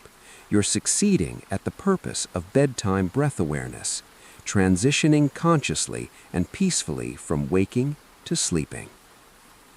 The last thing you're aware of might be your breath, and then you're asleep, carried gently across that mysterious threshold. If sleep doesn't come. Sometimes, despite your best practice, sleep doesn't come easily. Insomnia can arise from many causes: too much caffeine, stress, irregular sleep schedules, or underlying health issues. Breath awareness won't cure serious insomnia, but it can help. If you find yourself lying awake despite mindful breathing, don't panic or get frustrated. This only creates more arousal and makes sleep even less likely. Instead, remember what the Buddha taught. The practice itself is valuable, independent of its results. Continue being present with your breath. Even if you don't sleep, you're resting. You're practicing mindfulness. You're training your mind. You're calming your nervous system. This is beneficial even without sleep. You might also shift your relationship with sleeplessness. Instead of, "I need to sleep or tomorrow will be terrible," try, "I'm resting peacefully with my breath. If sleep comes, wonderful. If not, I'm still benefiting from this quiet time." Often, this shift from demanding sleep to accepting whatever happens actually allows sleep to arise. Sleep, like happiness, often comes when we stop desperately chasing it. Completing the practice. If you're doing this practice at a specific duration rather than as a bridge to sleep, you can complete it by gradually expanding your awareness from the breath to include your whole body, then the sounds around you, then gently opening your eyes if they're closed. But as a bedtime practice, there's no formal completion. You simply continue until sleep claims you, allowing the practice to gently dissolve into unconsciousness. The deeper benefits. Breath awareness before sleep addresses the root cause of much sleep difficulty, an agitated, overthinking mind. By giving the mind a simple, present-moment object to focus on, you redirect it from its habitual worry and rumination. Neurologically, mindful breathing activates the prefrontal cortex associated with conscious awareness, while calming the amygdala, the fear center, and reducing activity in the default mode network associated with mind-wandering and self-referential thought. This creates the ideal brain state for sleep. The practice also entrains your breathing into a pattern that supports sleep, slower, deeper, with longer exhales. This signals safety to your nervous system and promotes parasympathetic activation. But beyond these physiological benefits, breath awareness before sleep maintains continuity of practice. Your mindfulness doesn't stop when you get into bed. It continues right up to the threshold of sleep. This honors the Buddha's teaching of continuous mindfulness, being aware in all postures, in all activities. Many advanced practitioners maintain breath awareness even into dreams, creating lucid dreams where conscious awareness continues during sleep. While this isn't the goal for beginners, it shows the potential of this practice to illuminate even the unconscious mind. Breath awareness also teaches the profound lesson of letting go. Each breath is born, exists briefly, and dies. You can't hold on to a breath. You can't stop breathing and preserve a particularly pleasant breath forever. You must let each breath go to make room for the next. This is a perfect mirror of life itself. Everything arises, exists briefly, and passes away. Practicing letting go of each breath prepares you for the ultimate letting go of death. Many practitioners report that breath awareness before sleep leads to more awareness of breathing even during sleep. They wake up occasionally through the night, still feeling connected to their breath, still present. This creates a different quality of sleep, not unconscious oblivion, but conscious rest. The simplicity of this practice is itself profound. In a complex world filled with countless problems and concerns, returning to the simple reality of breathing is deeply restful. You remember that beneath all complexity is this: breathing, being alive, being present. This is enough. Over time, breath awareness before sleep becomes a cherished ritual, a time of coming home to yourself, to simplicity, to presence. It's a daily reminder that peace is always available right here in this breath, this moment, this simple existence. Ritual 8, the practice of surrendering control, trusting the process of sleep. The 8th sacred ritual is the practice of conscious surrender, letting go of the illusion of control and trusting the natural process of sleep. This practice addresses one of the deepest obstacles to restful sleep, the controlling ego's inability to let go and trust. In Buddhist teaching, particularly in the practice of vipassana, we learn to observe the natural arising and passing away of all phenomena without trying to control them. Sleep is a perfect laboratory for this practice. We cannot make ourselves sleep through force of will. The harder we try to sleep, the more elusive it becomes. Sleep comes only when we stop trying, when we surrender control. This parallels the Buddhist understanding of enlightenment itself. The Buddha taught that awakening cannot be forced or controlled.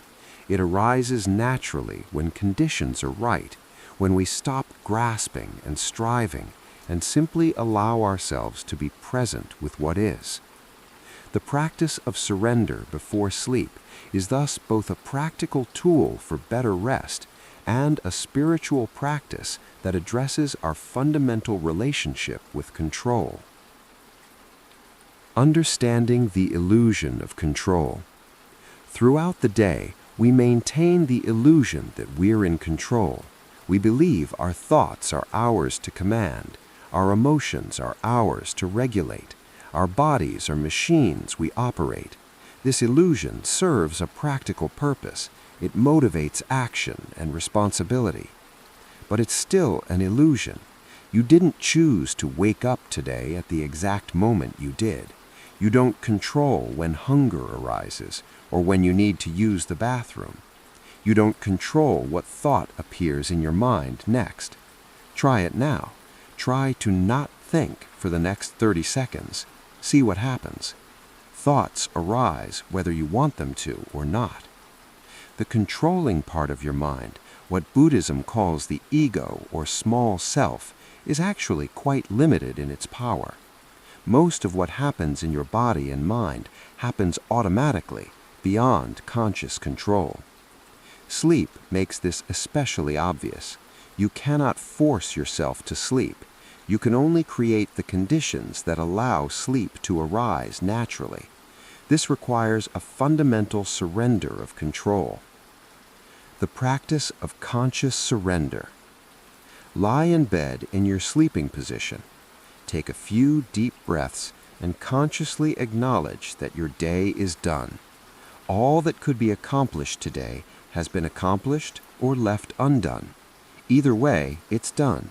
This day has passed into the realm of memory. You cannot go back and change anything that happened. Say to yourself, silently or aloud, I release this day. I let it go completely. Feel this as a physical sensation of letting go, like opening your hands and releasing something you've been clutching. Now acknowledge that tomorrow hasn't happened yet. All your plans, worries, and anticipations about tomorrow are mental constructions, imagination.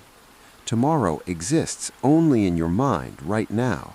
You cannot do anything about tomorrow in this moment except rest, so you'll be prepared for it when it arrives. Say to yourself, I release tomorrow. I trust that when tomorrow comes, I'll meet it as best I can. For now, I let it go. Again, feel the physical sensation of releasing, of opening your grip on the future. Now, bring your awareness to the present moment, this breath, this body lying in bed, this room, this darkness or soft light, this moment of transition between day and night. Say to yourself, right now, in this actual moment, stripped of all thoughts about past and future, I am safe.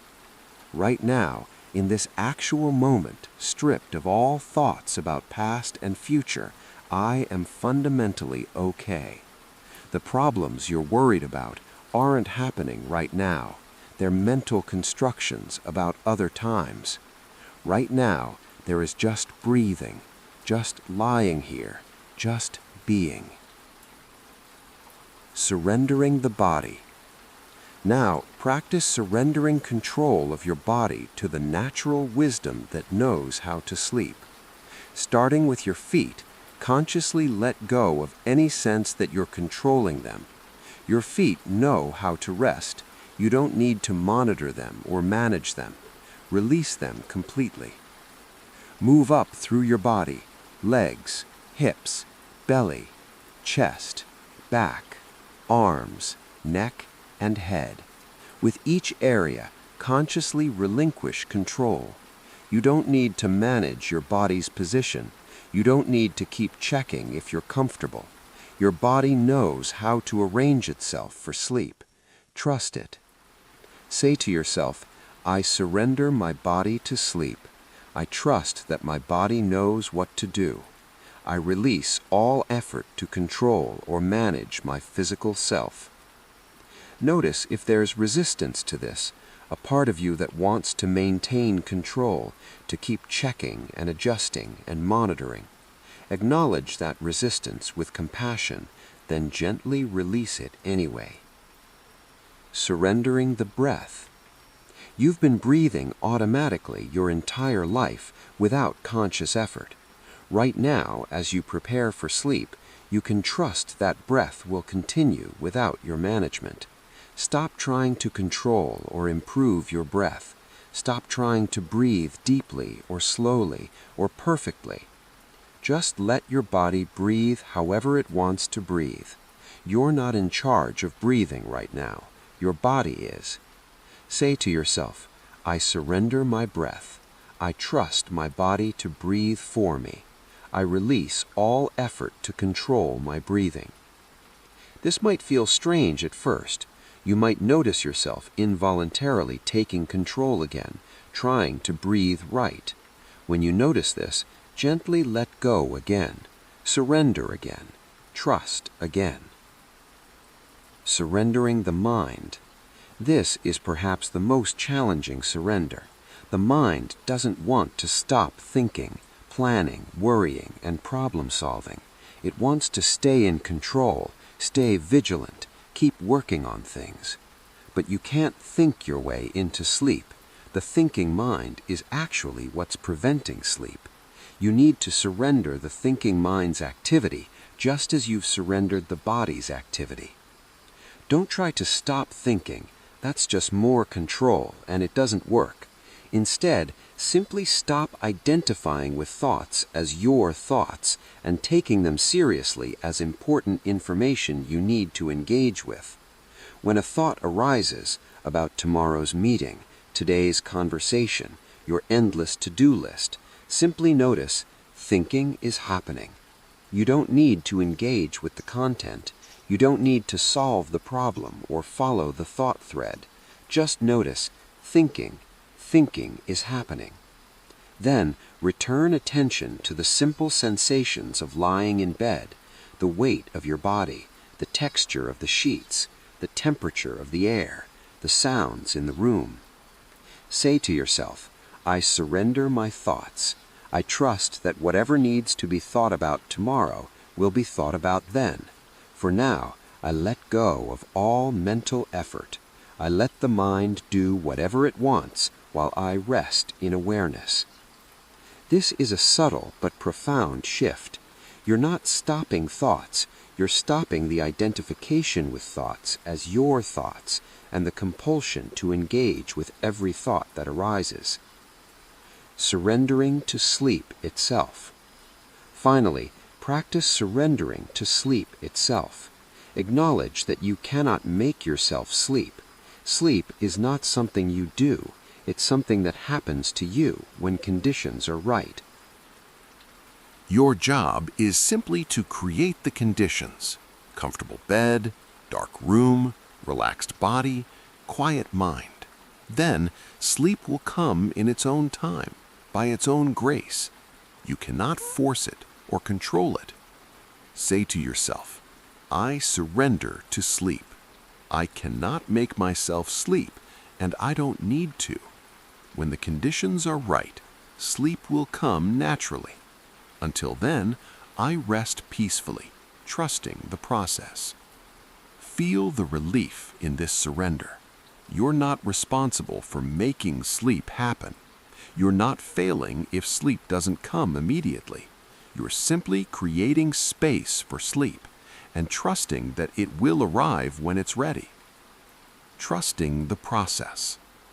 At the deepest level, this surrender practice is about trusting reality itself, trusting the natural processes of your body and mind, trusting that you don't have to control everything for things to work out. The Buddha taught that suffering comes from trying to control what cannot be controlled. Peace comes from accepting reality as it is and working skillfully within it rather than fighting against it. Sleep is a beautiful teacher of this truth. You cannot force it. You can only create conditions and surrender.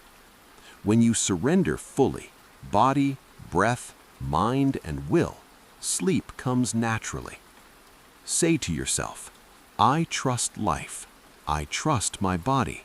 I trust this process. I surrender completely. Feel yourself sinking into this trust, into this letting go, into this profound relaxation that comes when you stop trying to control everything. If surrender feels scary, for some people, especially those who have experienced trauma or who carry a lot of anxiety, surrender can feel frightening. The controlling part of the mind feels like it's protecting you. Letting go of control can feel like becoming vulnerable to danger. If this is your experience, go slowly. Acknowledge the fear with compassion. I notice I'm afraid to let go of control. This makes sense given my history. I'm safe right now. I can let go just a little bit and see what happens. You don't have to surrender completely all at once. You can practice small surrenders. I surrender my left foot. I trust that my left foot is safe to relax. Then gradually expand from there. Over time, as you practice and discover that surrender doesn't lead to the catastrophe your fear predicts, the practice becomes easier and more natural. Completing the surrender practice. Take 3 final deep breaths. With each exhale, feel yourself releasing more completely, surrendering more deeply. Place your hand on your heart and say, I let go, I trust, I surrender, I am safe to sleep. Then simply rest, maintaining this quality of surrender, trusting that sleep will come when it's ready. The deeper benefits. The practice of surrender before sleep addresses the deepest cause of sleep difficulty, the controlling ego's inability to let go. Many cases of insomnia aren't caused by external factors, but by internal resistance, the mind that can't stop trying to control, monitor, and manage. When you practice surrender night after night, you're training yourself in the fundamental spiritual skill of letting go. This skill serves you not just in sleep, but in all of life. You become more able to trust processes beyond your control, more able to accept outcomes you didn't choose, more able to relax into the flow of life rather than constantly fighting against it. Neurologically, surrender activates the parasympathetic nervous system and reduces activation in brain regions associated with executive control and vigilance. It signals to your entire system that it's safe to stop monitoring and managing. Many practitioners report that surrender practice transforms not just their sleep, but their entire relationship with control. They become less anxious, less rigid, more flexible, more trusting. They discover that they don't need to control everything for life to work out okay. The practice also often leads to profound spiritual insights.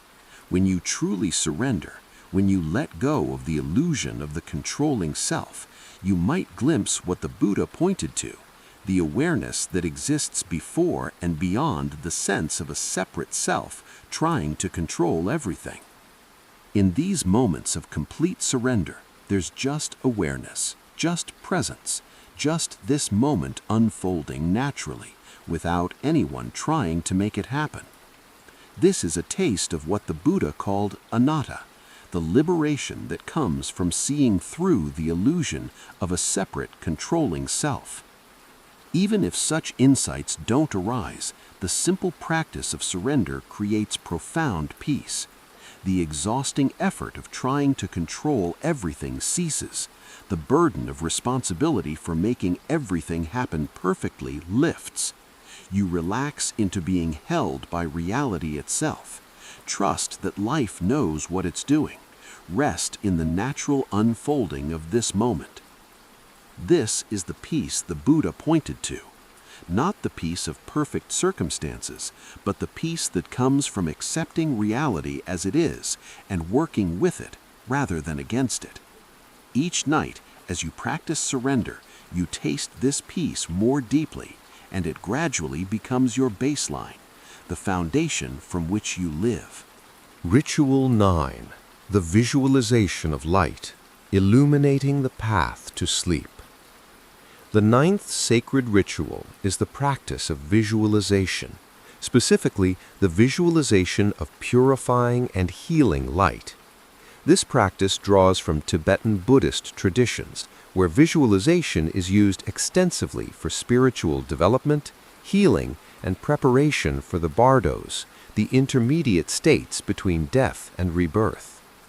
Before sleep, we can use similar visualizations to purify the mind, heal the body, and create positive conditions for dreams and rest. Visualization practices work with the mind's natural capacity for imagination, using it not for worry or fantasy, but for positive transformation. The Buddha himself taught various visualization practices, and they have been elaborated extensively in later Buddhist traditions, particularly in Vajrayana Buddhism. Modern neuroscience has shown that visualization activates the same brain regions as actual experience. When you vividly imagine something, your brain responds as if it's really happening. This makes visualization a powerful tool for creating mental and emotional states that support healing and peace. The practice of light visualization. Lie comfortably in your bed. Close your eyes and take several deep breaths, arriving fully in this present moment. Begin by visualizing a sphere of pure, brilliant white light above your head, about an arm's length away. This light is not ordinary light, it's the light of awakened consciousness, pure wisdom and compassion manifested as radiance. It's perfectly pure, healing, and protective. You might imagine this light having a quality of warmth, comfort, and safety. It's the light of the Buddha's enlightenment, the light of your own innate Buddha nature, the light of pure awareness itself. As you visualize this sphere of light, feel that it radiates infinite compassion toward you.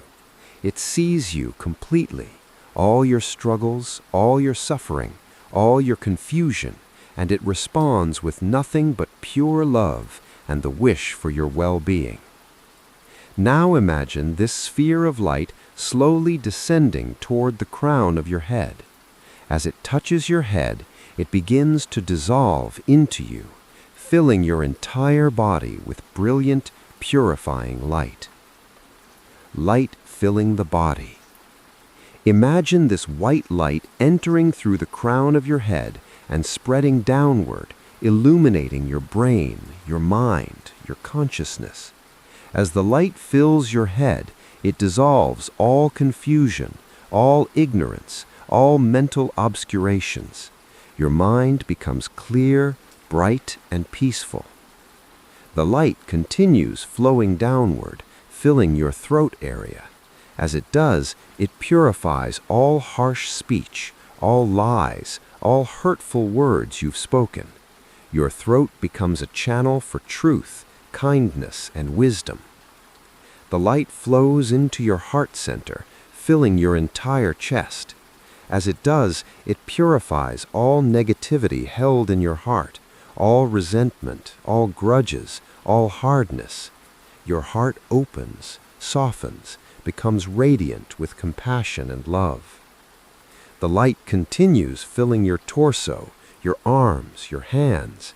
Every cell becomes illuminated with this healing, purifying light. All tension, all pain, all disease is dissolved in this radiance. Your body becomes light itself, lightless, at ease, completely relaxed. The light flows into your lower body, your legs, your feet, all the way to your toes. Your entire body is now filled with brilliant white light. There's no darkness anywhere, no shadows, no hidden places. You are completely illuminated, completely pure, completely at peace. Purifying negative energy. Now imagine this light, as it fills your body, is also pushing out any darkness, any negative energy, any toxins, physical, emotional, mental, or spiritual. Visualize all negativity as dark smoke or murky liquid being pushed down and out through the soles of your feet or through every pore of your skin. This darkness might represent physical toxins, emotional pain, negative thoughts, harmful karma, or anything else you wish to release. You don't need to identify it specifically. Just visualize it leaving your body as the light fills every space. See this darkness flowing downward, being absorbed into the earth below you. The earth, in its infinite capacity, transforms this darkness into fertility, into nutrients for new growth. Nothing is truly wasted. Even your negativity becomes food for transformation. Continue this visualization until you feel completely purified, your entire body radiating with clean, clear light. You are like a crystal or a diamond, perfectly transparent and radiant. Expanding the light. Now imagine this light in your body beginning to expand beyond your physical boundaries. It radiates out from your skin, creating a luminous sphere all around you, enveloping your bed, your room, your entire home. This sphere of light is protective. Nothing harmful can penetrate it. Any negative energies, bad dreams, disturbing thoughts, or harmful influences simply dissolve when they touch this radiant boundary. You are completely safe within this sphere of light. Imagine this sphere of light extending to protect not just you, but also everyone you love. See the light surrounding your family members, your friends, anyone you care about. They too are held within this protective, healing radiance. If you wish, you can expand the light even further to encompass your neighborhood, your city, your country, the entire world, all beings everywhere. Imagine all beings bathed in this healing, protective light, all suffering dissolved in its radiance. Specific healing visualizations. If you have a specific area of physical pain or illness, you can direct the light's healing power there specifically. Visualize the light concentrating in that area, becoming even brighter and more intense, dissolving the pain or illness like ice melting in warm sunshine. If you're struggling with a specific emotional wound or psychological difficulty, visualize the light entering into that wounded place in your psyche, illuminating it, healing it, transforming pain into peace. The light is intelligent. It knows where healing is needed. You can trust it to work exactly where it's most beneficial. Transforming into light. At the deepest level of this practice, imagine that you don't just contain light, you are light. Your body, which appeared solid, is actually made of light.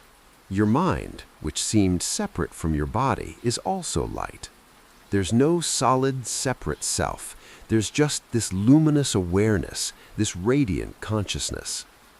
This visualization aligns with Buddhist teachings on emptiness and interdependence. At the ultimate level, nothing has solid, independent existence. Everything is more like energy, like light, constantly flowing and changing. When you visualize yourself as light, you're seeing closer to the truth of what you actually are. Rest in this vision of yourself as pure light, pure awareness, pure presence. There's nothing to defend, nothing to protect, nothing to improve. You are already complete, already whole, already perfect in your luminous nature. Dissolving the visualization. As you feel ready to move into sleep, allow the visualization to gradually soften and dissolve.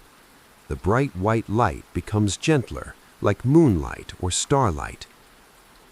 The sphere around you remains but becomes more subtle, more like a soft glow than a brilliant radiance.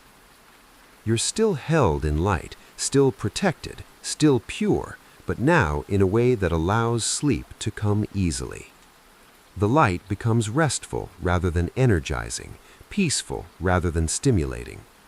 Allow yourself to rest in this gentle luminosity as you drift toward sleep. The last thing you're aware of might be this soft glow, this peaceful radiance, and then sleep carries you away. Completing the practice. If you're practicing this as a formal meditation rather than as a sleep transition, you can complete it by allowing the visualization to gradually dissolve completely, returning awareness to your physical body in its ordinary state, then gently opening your eyes. But as a bedtime practice, simply allow the visualization to continue as you fall asleep, letting it accompany you into the dream state. The deeper benefits. Light visualization before sleep serves multiple purposes. At the most practical level, it replaces worried, anxious, or negative thoughts with beautiful, peaceful, and positive imagery. It gives the mind something uplifting to focus on rather than problems and concerns. Psychologically, visualizing yourself as pure and whole counteracts the self-criticism and shame many people carry. It reminds you of your innate goodness, your fundamental purity beneath all the confusion and mistakes. Spiritually, light visualization connects you with your Buddha nature, the awakened essence that Buddhist teachings say exists within all beings.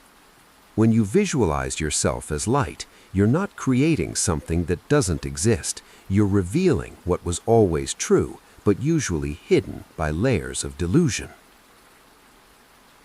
The protective aspect of the visualization addresses fear and anxiety, common obstacles to sleep. When you feel surrounded by protective light, the nervous system receives the message that it's safe to let go, safe to sleep, safe to be vulnerable. Many practitioners report that light visualization leads to more lucid and positive dreams. The light seems to carry into the dream state, creating dreams of flying, of beautiful landscapes, of helpful beings, or of healing encounters. Some people report that practicing light visualization regularly leads to the ability to generate light within dreams, which can be used to transform nightmares or navigate challenging dream scenarios. From the Tibetan Buddhist perspective, visualization practice before sleep is also preparation for death. The process of falling asleep mirrors the process of dying. Both involve a dissolution of ordinary consciousness and a transition to a different state. By practicing conscious visualization as you fall asleep, you're training for the intermediate state after death, where Tibetan teachings say consciousness has the capacity to create realities through visualization and intention. Whether or not you believe in such post-death states, the practice still has value. It trains your mind in the powerful skill of using imagination for positive transformation rather than negative rumination. The healing aspects of the visualization may have real physiological effects.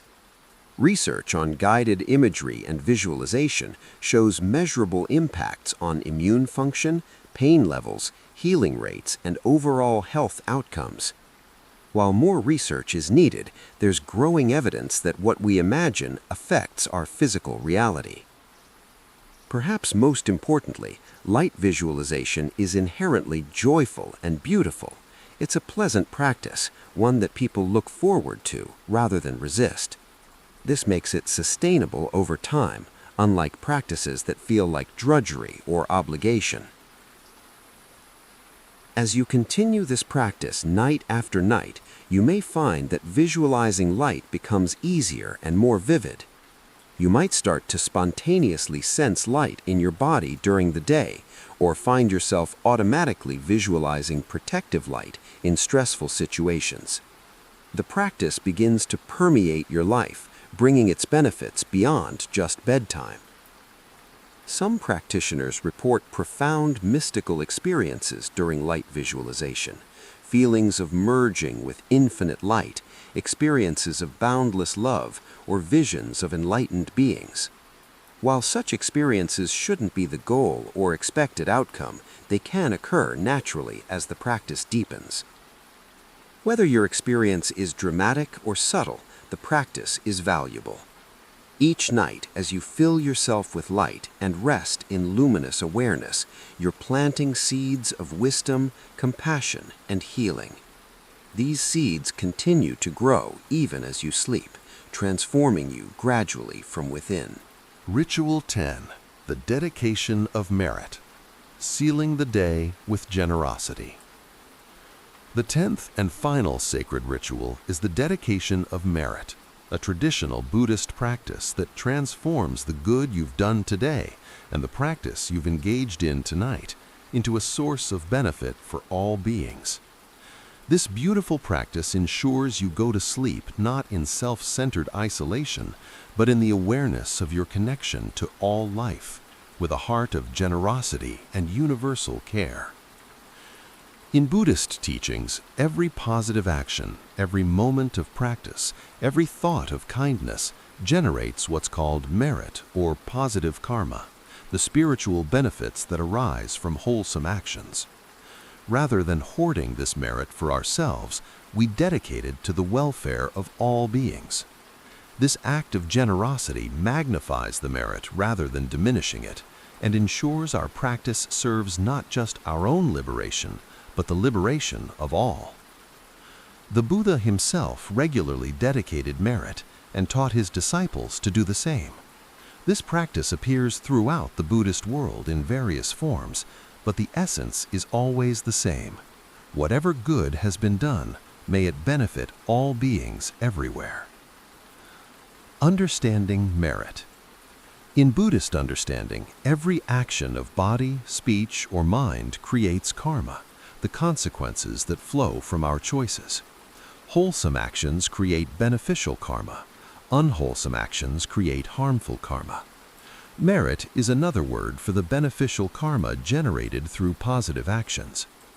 The actions that generate merit include acts of generosity and kindness, ethical conduct, meditation and mindfulness practice, study of wisdom teachings, developing compassion and loving kindness, and any action motivated by the wish to benefit others.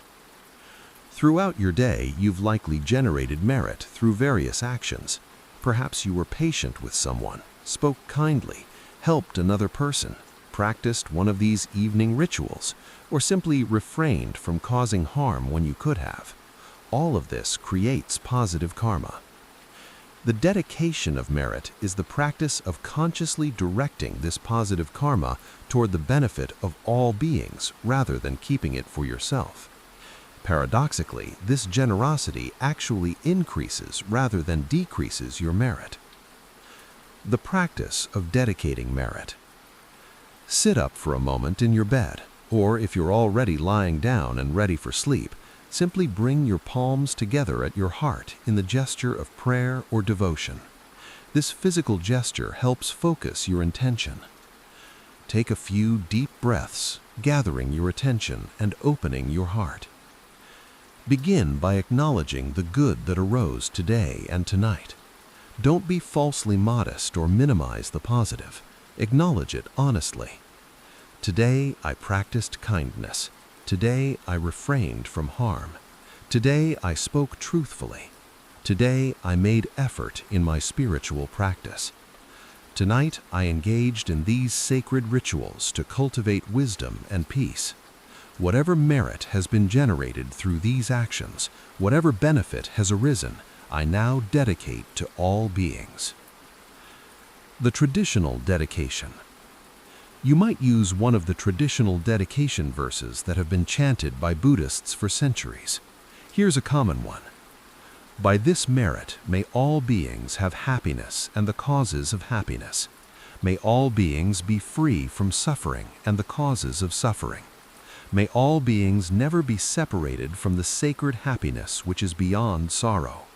May all beings dwell in equanimity, free from attachment and aversion. Let these words resonate in your heart. Feel what they mean. May all beings have happiness, not just temporary pleasure, but genuine, lasting happiness, rooted in wisdom and virtue.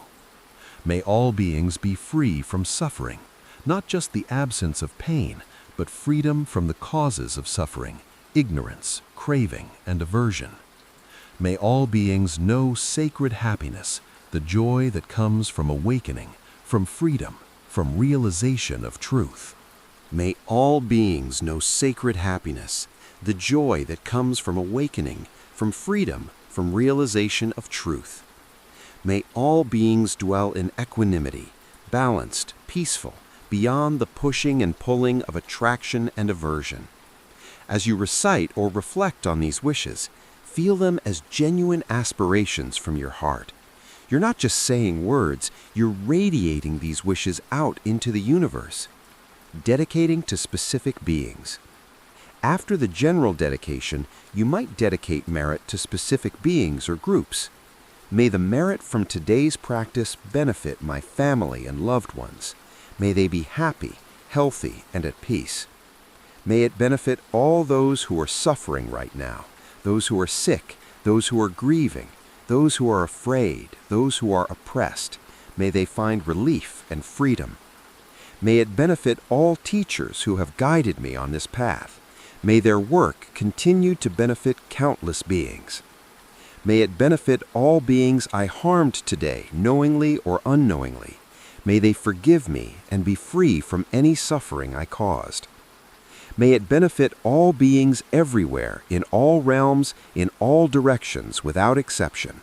May all beings everywhere awaken to their true nature and be completely free. Feel your heart expanding as you make these dedications. You're connecting yourself to all of life, allowing the benefits of your practice to flow out like ripples on a pond, touching everything. Dedicating for awakening. At the highest level, dedicate your merit toward the ultimate goal, the complete awakening of all beings. By this merit, may all beings achieve complete enlightenment. May ignorance be dispelled. May suffering cease. May all beings realize their Buddha nature. May all beings attain the supreme peace of nirvana. Until that time, may I continue to practice diligently. May I develop wisdom and compassion. May I be of benefit to all beings I encounter. May my life itself become an offering for the welfare of all. This dedication connects your individual practice to the great work of universal liberation. You're not practicing just for yourself, you're practicing for all beings. The Bodhisattva Vow. If you feel called to do so, you might also recite or reflect on the Bodhisattva Vow, the commitment to work for the liberation of all beings. Beings are numberless, I vow to save them. Delusions are inexhaustible, I vow to end them. Dharma gates are boundless, I vow to enter them. The Buddha way is unsurpassable, I vow to embody it. This vow expresses the ultimate generosity, dedicating not just tonight's merit, but your entire spiritual path to the benefit of others. Personal dedication. You can also create your own personal dedication that reflects your particular aspirations. May the peace I've cultivated tonight spread to all beings. May the love I've generated touch every heart. May the wisdom I've glimpsed illuminate all minds. May whatever good has arisen through my practice serve the highest good of all.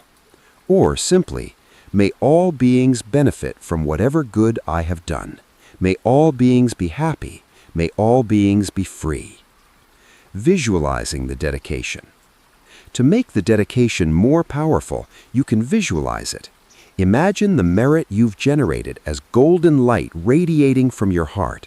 See it flowing out in all directions, reaching all beings everywhere. See this light touching people you love, bringing them comfort and peace. See it reaching people you don't know, people suffering in distant places, bringing them relief. See it reaching animals, bringing them freedom from fear.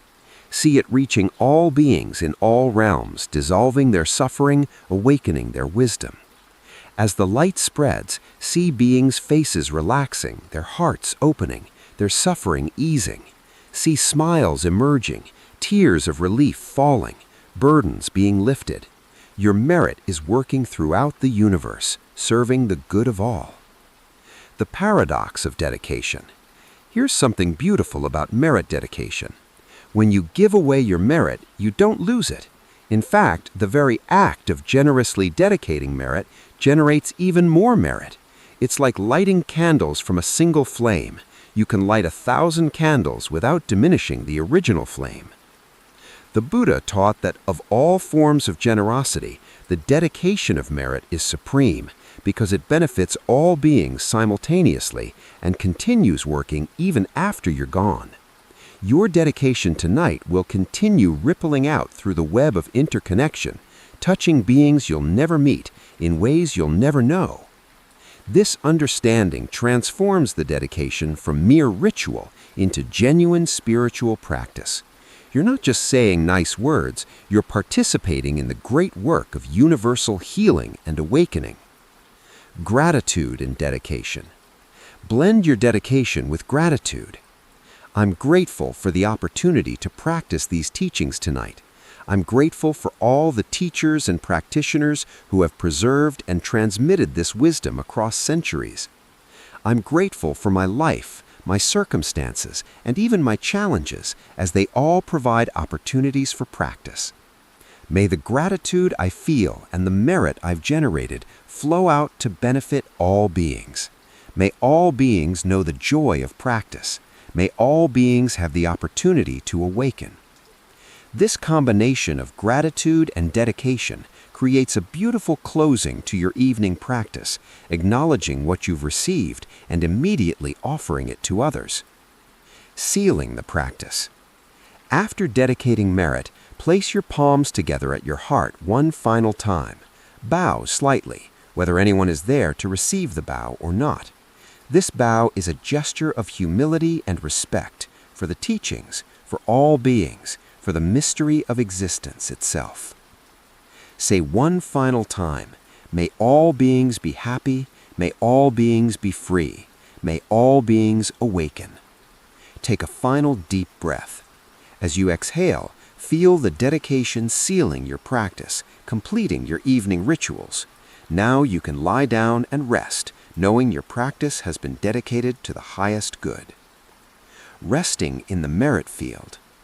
As you lie down to sleep, imagine yourself resting not in isolation, but in a vast field of merit, the accumulated good of all beings throughout all time.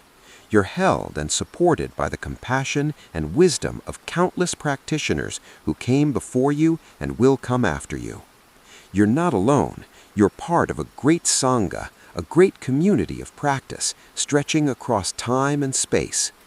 Your small practice tonight joins with all the practice happening everywhere, creating a powerful force for good in the universe. Rest in this awareness. Feel held by this vast web of interconnection and mutual care. You can sleep peacefully, knowing your practice serves something greater than yourself. If you forget to dedicate, sometimes you'll be so tired that you'll fall asleep before completing the dedication. This is fine.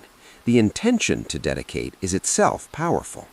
Your sincere wish to benefit all beings, even if not formally expressed, still generates positive karma. You can also dedicate merit retroactively. Upon waking, you can dedicate the merit from last night's practice. The key is the sincere intention, not the perfect timing. The deeper benefits. The practice of dedication of merit addresses one of the most fundamental human problems, the illusion of separation and the suffering of self-centeredness. When we think only for ourselves, we feel small, isolated, and anxious. When we dedicate our good to all beings, we feel connected, expansive, and at peace. Psychologically, dedication practice counters the ego's tendency towards selfishness and hoarding. It cultivates generosity as a fundamental attitude, not just in material things, but in spiritual benefits. This generous spirit is deeply liberating. The practice also protects against spiritual pride. If you practice diligently and experience benefits, there's a danger of becoming self-satisfied or superior. Look how good I am at meditation. Look how peaceful I am. This spiritual ego is subtle but toxic. Immediately dedicating all merit to others prevents this poison from taking root. From a karmic perspective, dedication multiplies the power of your practice.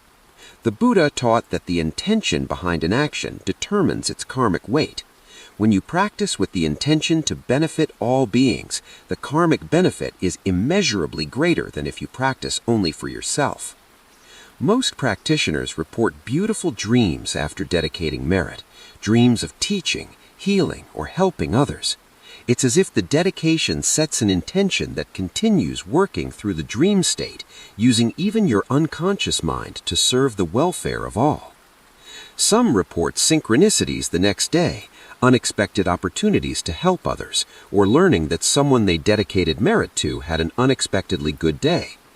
While these might be coincidences, they might also reflect the mysterious ways merit moves through the web of interconnection. Whether you believe in the literal transfer of spiritual benefit from one being to another, the practice still works psychologically and spiritually. It opens your heart, connects you to all life, cultivates generosity, and ensures you go. Integrating the 10 rituals, creating your personal practice. Now that we've explored all 10 sacred rituals, you might be wondering how to integrate them into your actual bedtime routine. It would be overwhelming to try to do all 10 rituals every night, and that's not necessary. The key is to create a personal practice that serves your needs and fits realistically into your life. Starting your practice. If you're new to these practices, start with just 1 or 2 rituals that most resonate with you. Perhaps the body scan appeals because you carry a lot of physical tension. Perhaps loving kindness practice calls to you because you struggle with self-criticism. Perhaps forgiveness practice feels urgent because you're holding on to resentments. Choose 1 or 2 rituals and commit to practicing them every night for at least 2 weeks. This gives the practices time to become familiar and allows you to experience their benefits. Consistency matters more than perfection. A basic evening practice sequence. Here's a simple sequence combining several rituals that takes about 20 to 30 minutes. 1. Evening reflection, 5 minutes. Review your day with wisdom and compassion, learning from experiences and releasing the day. 2. Body scan, 5 to 10 minutes. Systematically relax your body, releasing physical tension and arriving fully in the present. 3. Loving kindness meditation, 5 minutes. Cultivate warmth towards yourself and all beings, filling your heart before sleep. 4. Breath awareness, 5 to 10 minutes or until sleep. Use the breath as an anchor, allowing it to bridge you into sleep. 5. Dedication of merit, 1 to 2 minutes. Dedicate whatever good arose from your practice to the benefit of all beings. This sequence moves logically from reflection on the past through presence in the body and heart to the simplicity of breath, ending with generous dedication. It addresses mind, body, and heart, preparing all aspects of your being for rest. An abbreviated practice. If you have less time or are very tired, you can practice an abbreviated version. 1. 3 conscious breaths, arrive in the present moment. 2. Brief body scan, 2 minutes, quick sweep through the body, releasing major areas of tension. 3. Loving kindness, 2 minutes, brief wishes for yourself and all beings. 4. Breath awareness, until sleep. Even this brief practice, done sincerely, can significantly improve your sleep quality and spiritual continuity. Varying your practice. You don't need to do the same rituals every night. Your needs change, and your practice can adapt accordingly. On nights when you're carrying a lot of guilt or resentment, emphasize the forgiveness practice. On nights when you're anxious or controlling, emphasize the surrender practice. On nights when you're disconnected or lonely, emphasize the loving kindness practice. On nights when you're physically tense or in pain, emphasize the body scan and light visualization. On nights when your mind is particularly busy, emphasize breath awareness. Learn to read your own needs and respond with the appropriate practice. This develops both self-awareness and wisdom in practice. The importance of regularity. While varying the specific practices is fine, maintaining regular evening practice is important. Try to practice at approximately the same time each night, creating a consistent routine that signals to your body and mind that it's time to transition toward sleep. This consistency trains your nervous system. After a few weeks of regular practice, just beginning your evening ritual will trigger relaxation responses because your body has learned to associate these practices with sleep. Think of it like Pavlov's dogs, but instead of salivating at a bell, You're relaxing into peace at the beginning of your evening practice. Creating sacred space. Consider creating a small sacred space in or near your bedroom where you do your evening practice. This might be as simple as a cushion by your bed, or as elaborate as a small altar with a Buddha statue, candles, incense, and meaningful objects. This physical space helps mark the transition from ordinary activity to sacred practice. When you enter this space, you're telling yourself, now is time for practice. Now is time for peace. The space doesn't need to be Buddhist specifically. It can include whatever symbols, objects, or images support your practice. Photos of teachers, inspiring quotes, natural objects, or nothing at all. What matters is that it's a dedicated space that helps you shift into practice mode. Dealing with resistance. There will be nights when you don't feel like practicing. You're tired, you just want to scroll social media and pass out. The rituals feel like work. This is normal and expected. On such nights, remember, you've never regretted doing your practice, but you've often regretted skipping it. The nights you least feel like practicing are often the nights you most need to practice. You can negotiate with yourself. I'll just do 5 minutes of body scan. If I'm still not into it after 5 minutes, I can stop. Usually, once you begin, you naturally continue because the practice itself feels good. Or you can use an even simpler version. I'll just take 10 conscious breaths before sleep. This maintains the continuity of practice even on difficult nights. Practicing with a partner. If you share a bed with a partner, you can practice these rituals together or separately. Some couples enjoy doing a brief evening practice together, perhaps loving-kindness meditation or dedication of merit. This can deepen intimacy and create shared spiritual ground. Other couples prefer to practice individually. That's fine, too. You might practice at slightly different times, or one might practice while the other reads, or you might lie in bed together, each doing your own internal practice. If your partner doesn't practice, be respectful of their needs while maintaining your own practice. You can do most of these practices silently, internally, without disturbing someone trying to sleep beside you. Practicing with children. These rituals can be beautifully adapted for children. A simplified evening reflection, a child-friendly body scan, like let your toes go to sleep, now let your feet go to sleep, loving kindness practice, may I be happy, may mommy be happy, may my friends be happy, and dedication, may all the good I did today help everyone be happy. Can be treasured bedtime rituals that serve children throughout their lives. Practicing these rituals with children also deepens your own practice.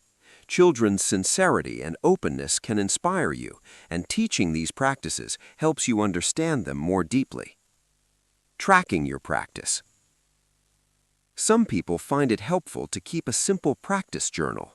Before sleep or upon waking, note which practices you did, how long you practiced, and any insights or experiences that arose. Over time, you'll see patterns, which practices serve you best, how your practice deepens, how your sleep quality correlates with your practice. However, don't let record-keeping become obsessive or another form of self-judgment. The point is gentle awareness and learning, not perfectionism.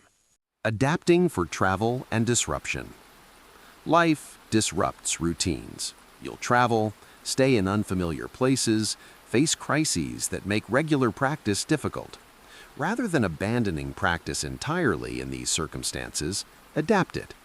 Even in a hotel room, on an airplane, or during a family emergency, you can take 3 conscious breaths, do a brief body scan, and dedicate merit.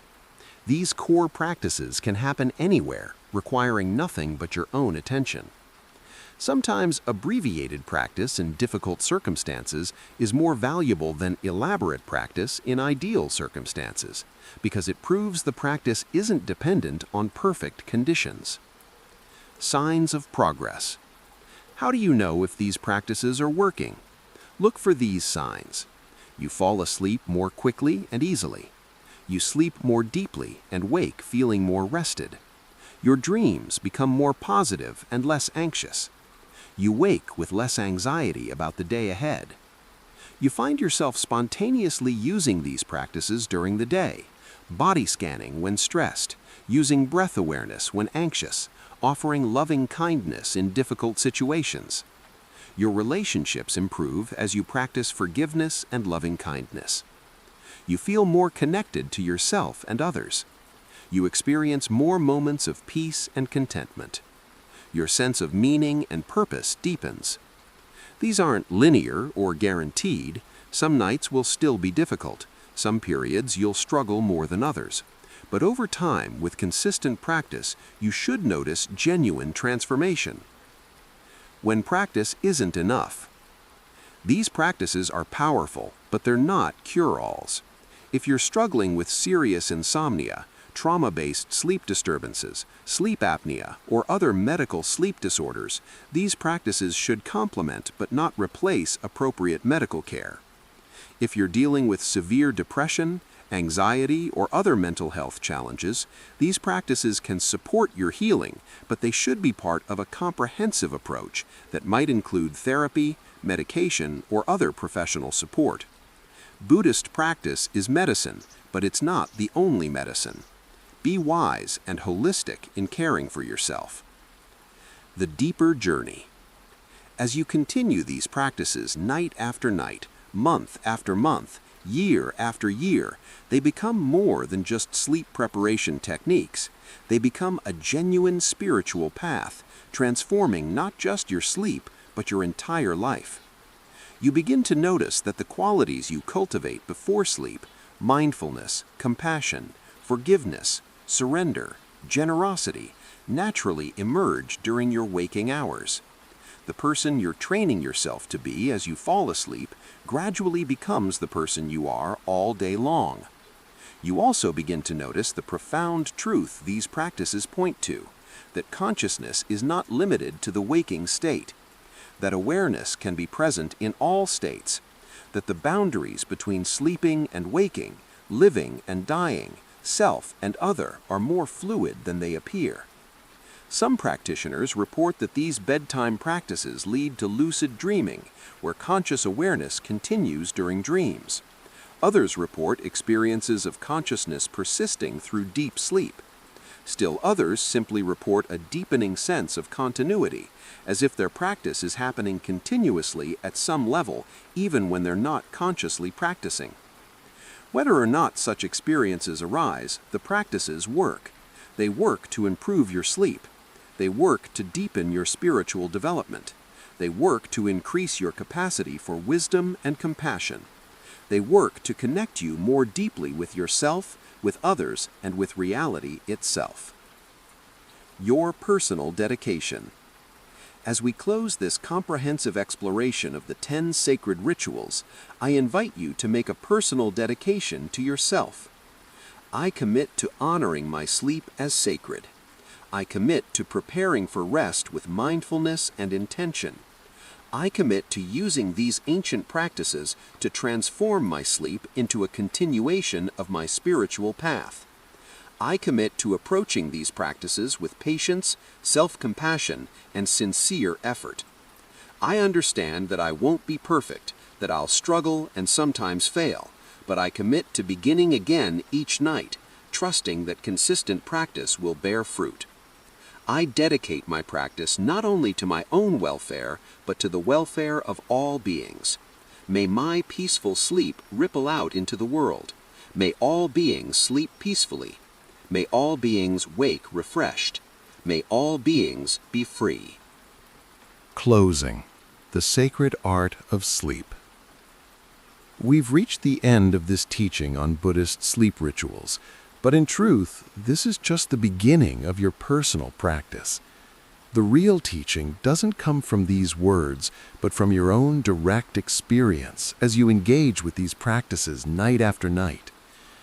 The Buddha's final words to his disciples were, "Work out your own salvation with diligence." He wasn't giving them a belief system to accept blindly. He was giving them practices to engage with, investigate, and realize for themselves. The same is true of these sleep rituals. Try them, test them, see what works for you, adapt them to your circumstances, let them evolve as you evolve. Trust your direct experience more than anyone's theories, including mine. The preciousness of sleep. In our culture, sleep is often devalued. We admire people who sleep less, viewing sleep as wasted time, as something to minimize so we can be more productive. This is a profound error. Sleep is not wasted time, it's essential time. It's when your body heals, when your brain consolidates learning, when your immune system strengthens, when your emotional wounds process and integrate. Without adequate quality sleep, every aspect of your functioning deteriorates. But more than physical necessity, sleep is also spiritual opportunity. Every night you cross the threshold between waking and sleeping, between conscious control and unconscious wisdom, between doing and being. This threshold is sacred. By approaching sleep with reverence and intention, by using these practices to prepare consciously for rest, you're honoring the sacredness of this daily transition. You're recognizing that sleep is not just the absence of waking, but its own profound state with its own gifts and teachings. Sleep as daily death. In Buddhist teaching, sleep is often compared to death. Each night we let go of the day, release conscious control, surrender to a process we don't understand, and trust that we'll somehow return to awareness in the morning. This is very much like the process of dying. By practicing conscious preparation for sleep, you're practicing for death itself. You're learning to let go, to surrender control, to trust the process, to release attachment to your current identity. These are exactly the skills needed for dying well. Many Buddhist teachers emphasize preparation for death as one of the most important spiritual practices. But death comes only once, while sleep comes every night.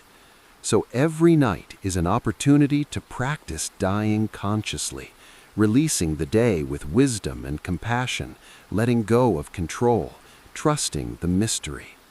When death finally comes, if you've practiced this way for years, it won't feel completely foreign. You'll have practiced it thousands of times in smaller doses. You'll know how to let go because you've been practicing letting go every night. Sleep as daily rebirth. But sleep is not only death, it's also rebirth. Every morning you wake to a new day, a fresh beginning, another chance. You're not exactly the same person who went to sleep last night. Sleep has changed you, renewed you, given you another opportunity. The person who wakes tomorrow morning will be slightly different from the person going to sleep tonight. If you've practiced these rituals, tomorrow's you will be a person who has cultivated wisdom, compassion, forgiveness, and peace. Day by day, night by night, you're gradually transforming yourself through practice. This is the Buddhist path, gradual transformation through consistent practice. Not dramatic overnight enlightenment for most of us, but steady, patient cultivation of wholesome qualities and release of unwholesome ones. Sleep practice is part of this gradual acclimation. The interconnection of all practice. These bedtime rituals aren't separate from your daytime practice, they're intimately connected. How you sleep affects how you wake. How you wake affects how you move through the day.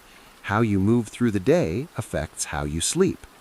When you practice mindfulness before sleep, you naturally become more mindful during the day. When you practice loving kindness before sleep, you naturally relate more kindly to others during the day. When you practice forgiveness before sleep, you naturally hold fewer grudges during the day. Similarly, your daytime actions affect your nighttime peace. When you live ethically, speak truthfully, act kindly, and practice mindfulness during the day, you naturally sleep more peacefully at night. Your conscience is clear, your nervous system is calmer, your heart is lighter. This creates a beautiful positive feedback loop. Good practice supports good sleep Good sleep supports good practice, and gradually your entire life transforms. The gift to future generations. If you have children, teaching them these practices is one of the greatest gifts you can give. Imagine if every child learned to approach sleep with mindfulness, gratitude, loving kindness, and forgiveness. Imagine if every child learned to review their day with wisdom rather than harsh judgment, to release tension from their body consciously, to dedicate merit to all beings. These children would grow up into adults with deep resources for managing stress, cultivating peace, and living wisely. They would be less likely to develop anxiety, depression, or sleep disorders. They would be more compassionate, more forgiving, more connected to themselves. If you're part of another spiritual tradition, you can easily adapt these practices. Christians might combine them with prayer. Muslims might integrate them with evening dhikr. Secular practitioners might frame them in psychological or neurological terms. The specific framework matters less than the sincere practice. What Buddhism offers is not exclusive ownership of these practices, but a refined, time-tested system developed over 2,500 years of continuous practice. The Buddhists have done the research and development. Feel free to benefit from their work regardless of your own beliefs. Your invitation to practice. So here's my final invitation to you. Tonight, when you prepare for sleep, try one of these practices, just one. Perhaps the simplest one, 3 conscious breaths and a brief dedication of merit. See how it feels. Notice what happens. Then tomorrow night, do it again, and the next night, and the next. Give it at least 2 weeks of consistent practice before evaluating whether it's valuable for you. I suspect you'll find that even this simple practice transforms your sleep and gradually your life. And if it does, you might choose to add other practices, deepening and expanding your bedtime routine until sleep becomes not just rest, but genuine spiritual practice. The promise of practice. The Buddha made a promise that has been confirmed by millions of practitioners over millennia, that sincere, consistent practice leads to genuine transformation, to the end of suffering, to peace, wisdom, and compassion. These bedtime rituals are part of that path. They're not the whole path. The Buddha taught comprehensively about ethical conduct, medication, and wisdom developed throughout all daily activities. But these practices are a beautiful piece of the path, transforming 1/3 of your life, the time you spend sleeping and preparing for sleep, into an opportunity for awakening. The promise is this: if you practice sincerely, with patience and consistency, you will change. Not overnight, not dramatically perhaps, but genuinely. You'll sleep better, you'll wake better, you'll live better, you'll suffer less, you'll love more, you'll be freer. This isn't a promise of perfection or the end of all difficulties. Life will still bring challenges. You'll still face loss, disappointment, aging, sickness, and death. But you'll meet these inevitabilities with more wisdom, more courage, more grace. You'll discover that peace isn't dependent on circumstances being perfect. Peace is available right now, in this breath, in this moment, even as you prepare for sleep. Final blessing. As we close, I offer you this traditional Buddhist blessing adapted for sleep. May you sleep in peace and wake in joy. May your dreams be gentle and your rest be deep. May you release all that no longer serves you. May you embrace all that supports your awakening. May your body be healthy and at ease. May your heart be full of loving kindness. May your mind be clear and wise. May your spirit be free. May you know yourself as whole and complete, exactly as you are. May you trust in the process of life, death, and renewal. May you recognize your fundamental goodness. May you be at peace. May all beings everywhere sleep peacefully tonight. May all beings wake refreshed tomorrow. May all beings be free from suffering. May all beings realize their true nature. and may whatever merit has been generated through the teaching and learning of these practices benefit all beings everywhere, without exception, until all reach complete awakening. Thank you for taking this journey through these 10 sacred rituals with me. Whether this is your first exposure to Buddhist practice or you've been practicing for decades, I hope you found something valuable here. Remember, the path of awakening is walked one step at a time, one breath at a time, one night at a time. You don't need to be perfect, you just need to keep practicing, keep beginning again, keep showing up with sincere intention. Your willingness to engage with these teachings, to bring consciousness to your sleep, to honor the sacred in the ordinary, this itself is beautiful and worthy of appreciation. So as you prepare for sleep tonight and every night henceforth, know that you're not just sleeping, you're practicing, you're transforming, you're participating in the great work of awakening. You're honoring yourself, honoring the teachings, and serving all beings. Sleep well, dear practitioner. Rest in peace. Wake in wisdom, and may your practice bear abundant fruit for yourself and all beings. Closing meditation. Let us close with a brief meditation together, wherever you are, whatever time of day or night. Take a deep breath and release. Feel your body exactly as it is. Notice without judgment. Notice your heart, your state of mind, your quality of presence. And simply say to yourself with genuine warmth, "May I be at peace. May I sleep well. May I wake refreshed. May I live wisely. May all beings be well." Rest in this intention. Let it settle into your heart. When you're ready, gently return your awareness to your surroundings. Until next time. This teaching has come to a close, but your practice continues. Every night is a new opportunity. Every dawn is a fresh beginning. May you practice with diligence, patience, and joy. May you sleep in peace and wake in wisdom. May you be well always. Thank you for your attention, your practice, and your presence on this path. May all beings benefit. May all beings awaken. May all beings be free. Namaste.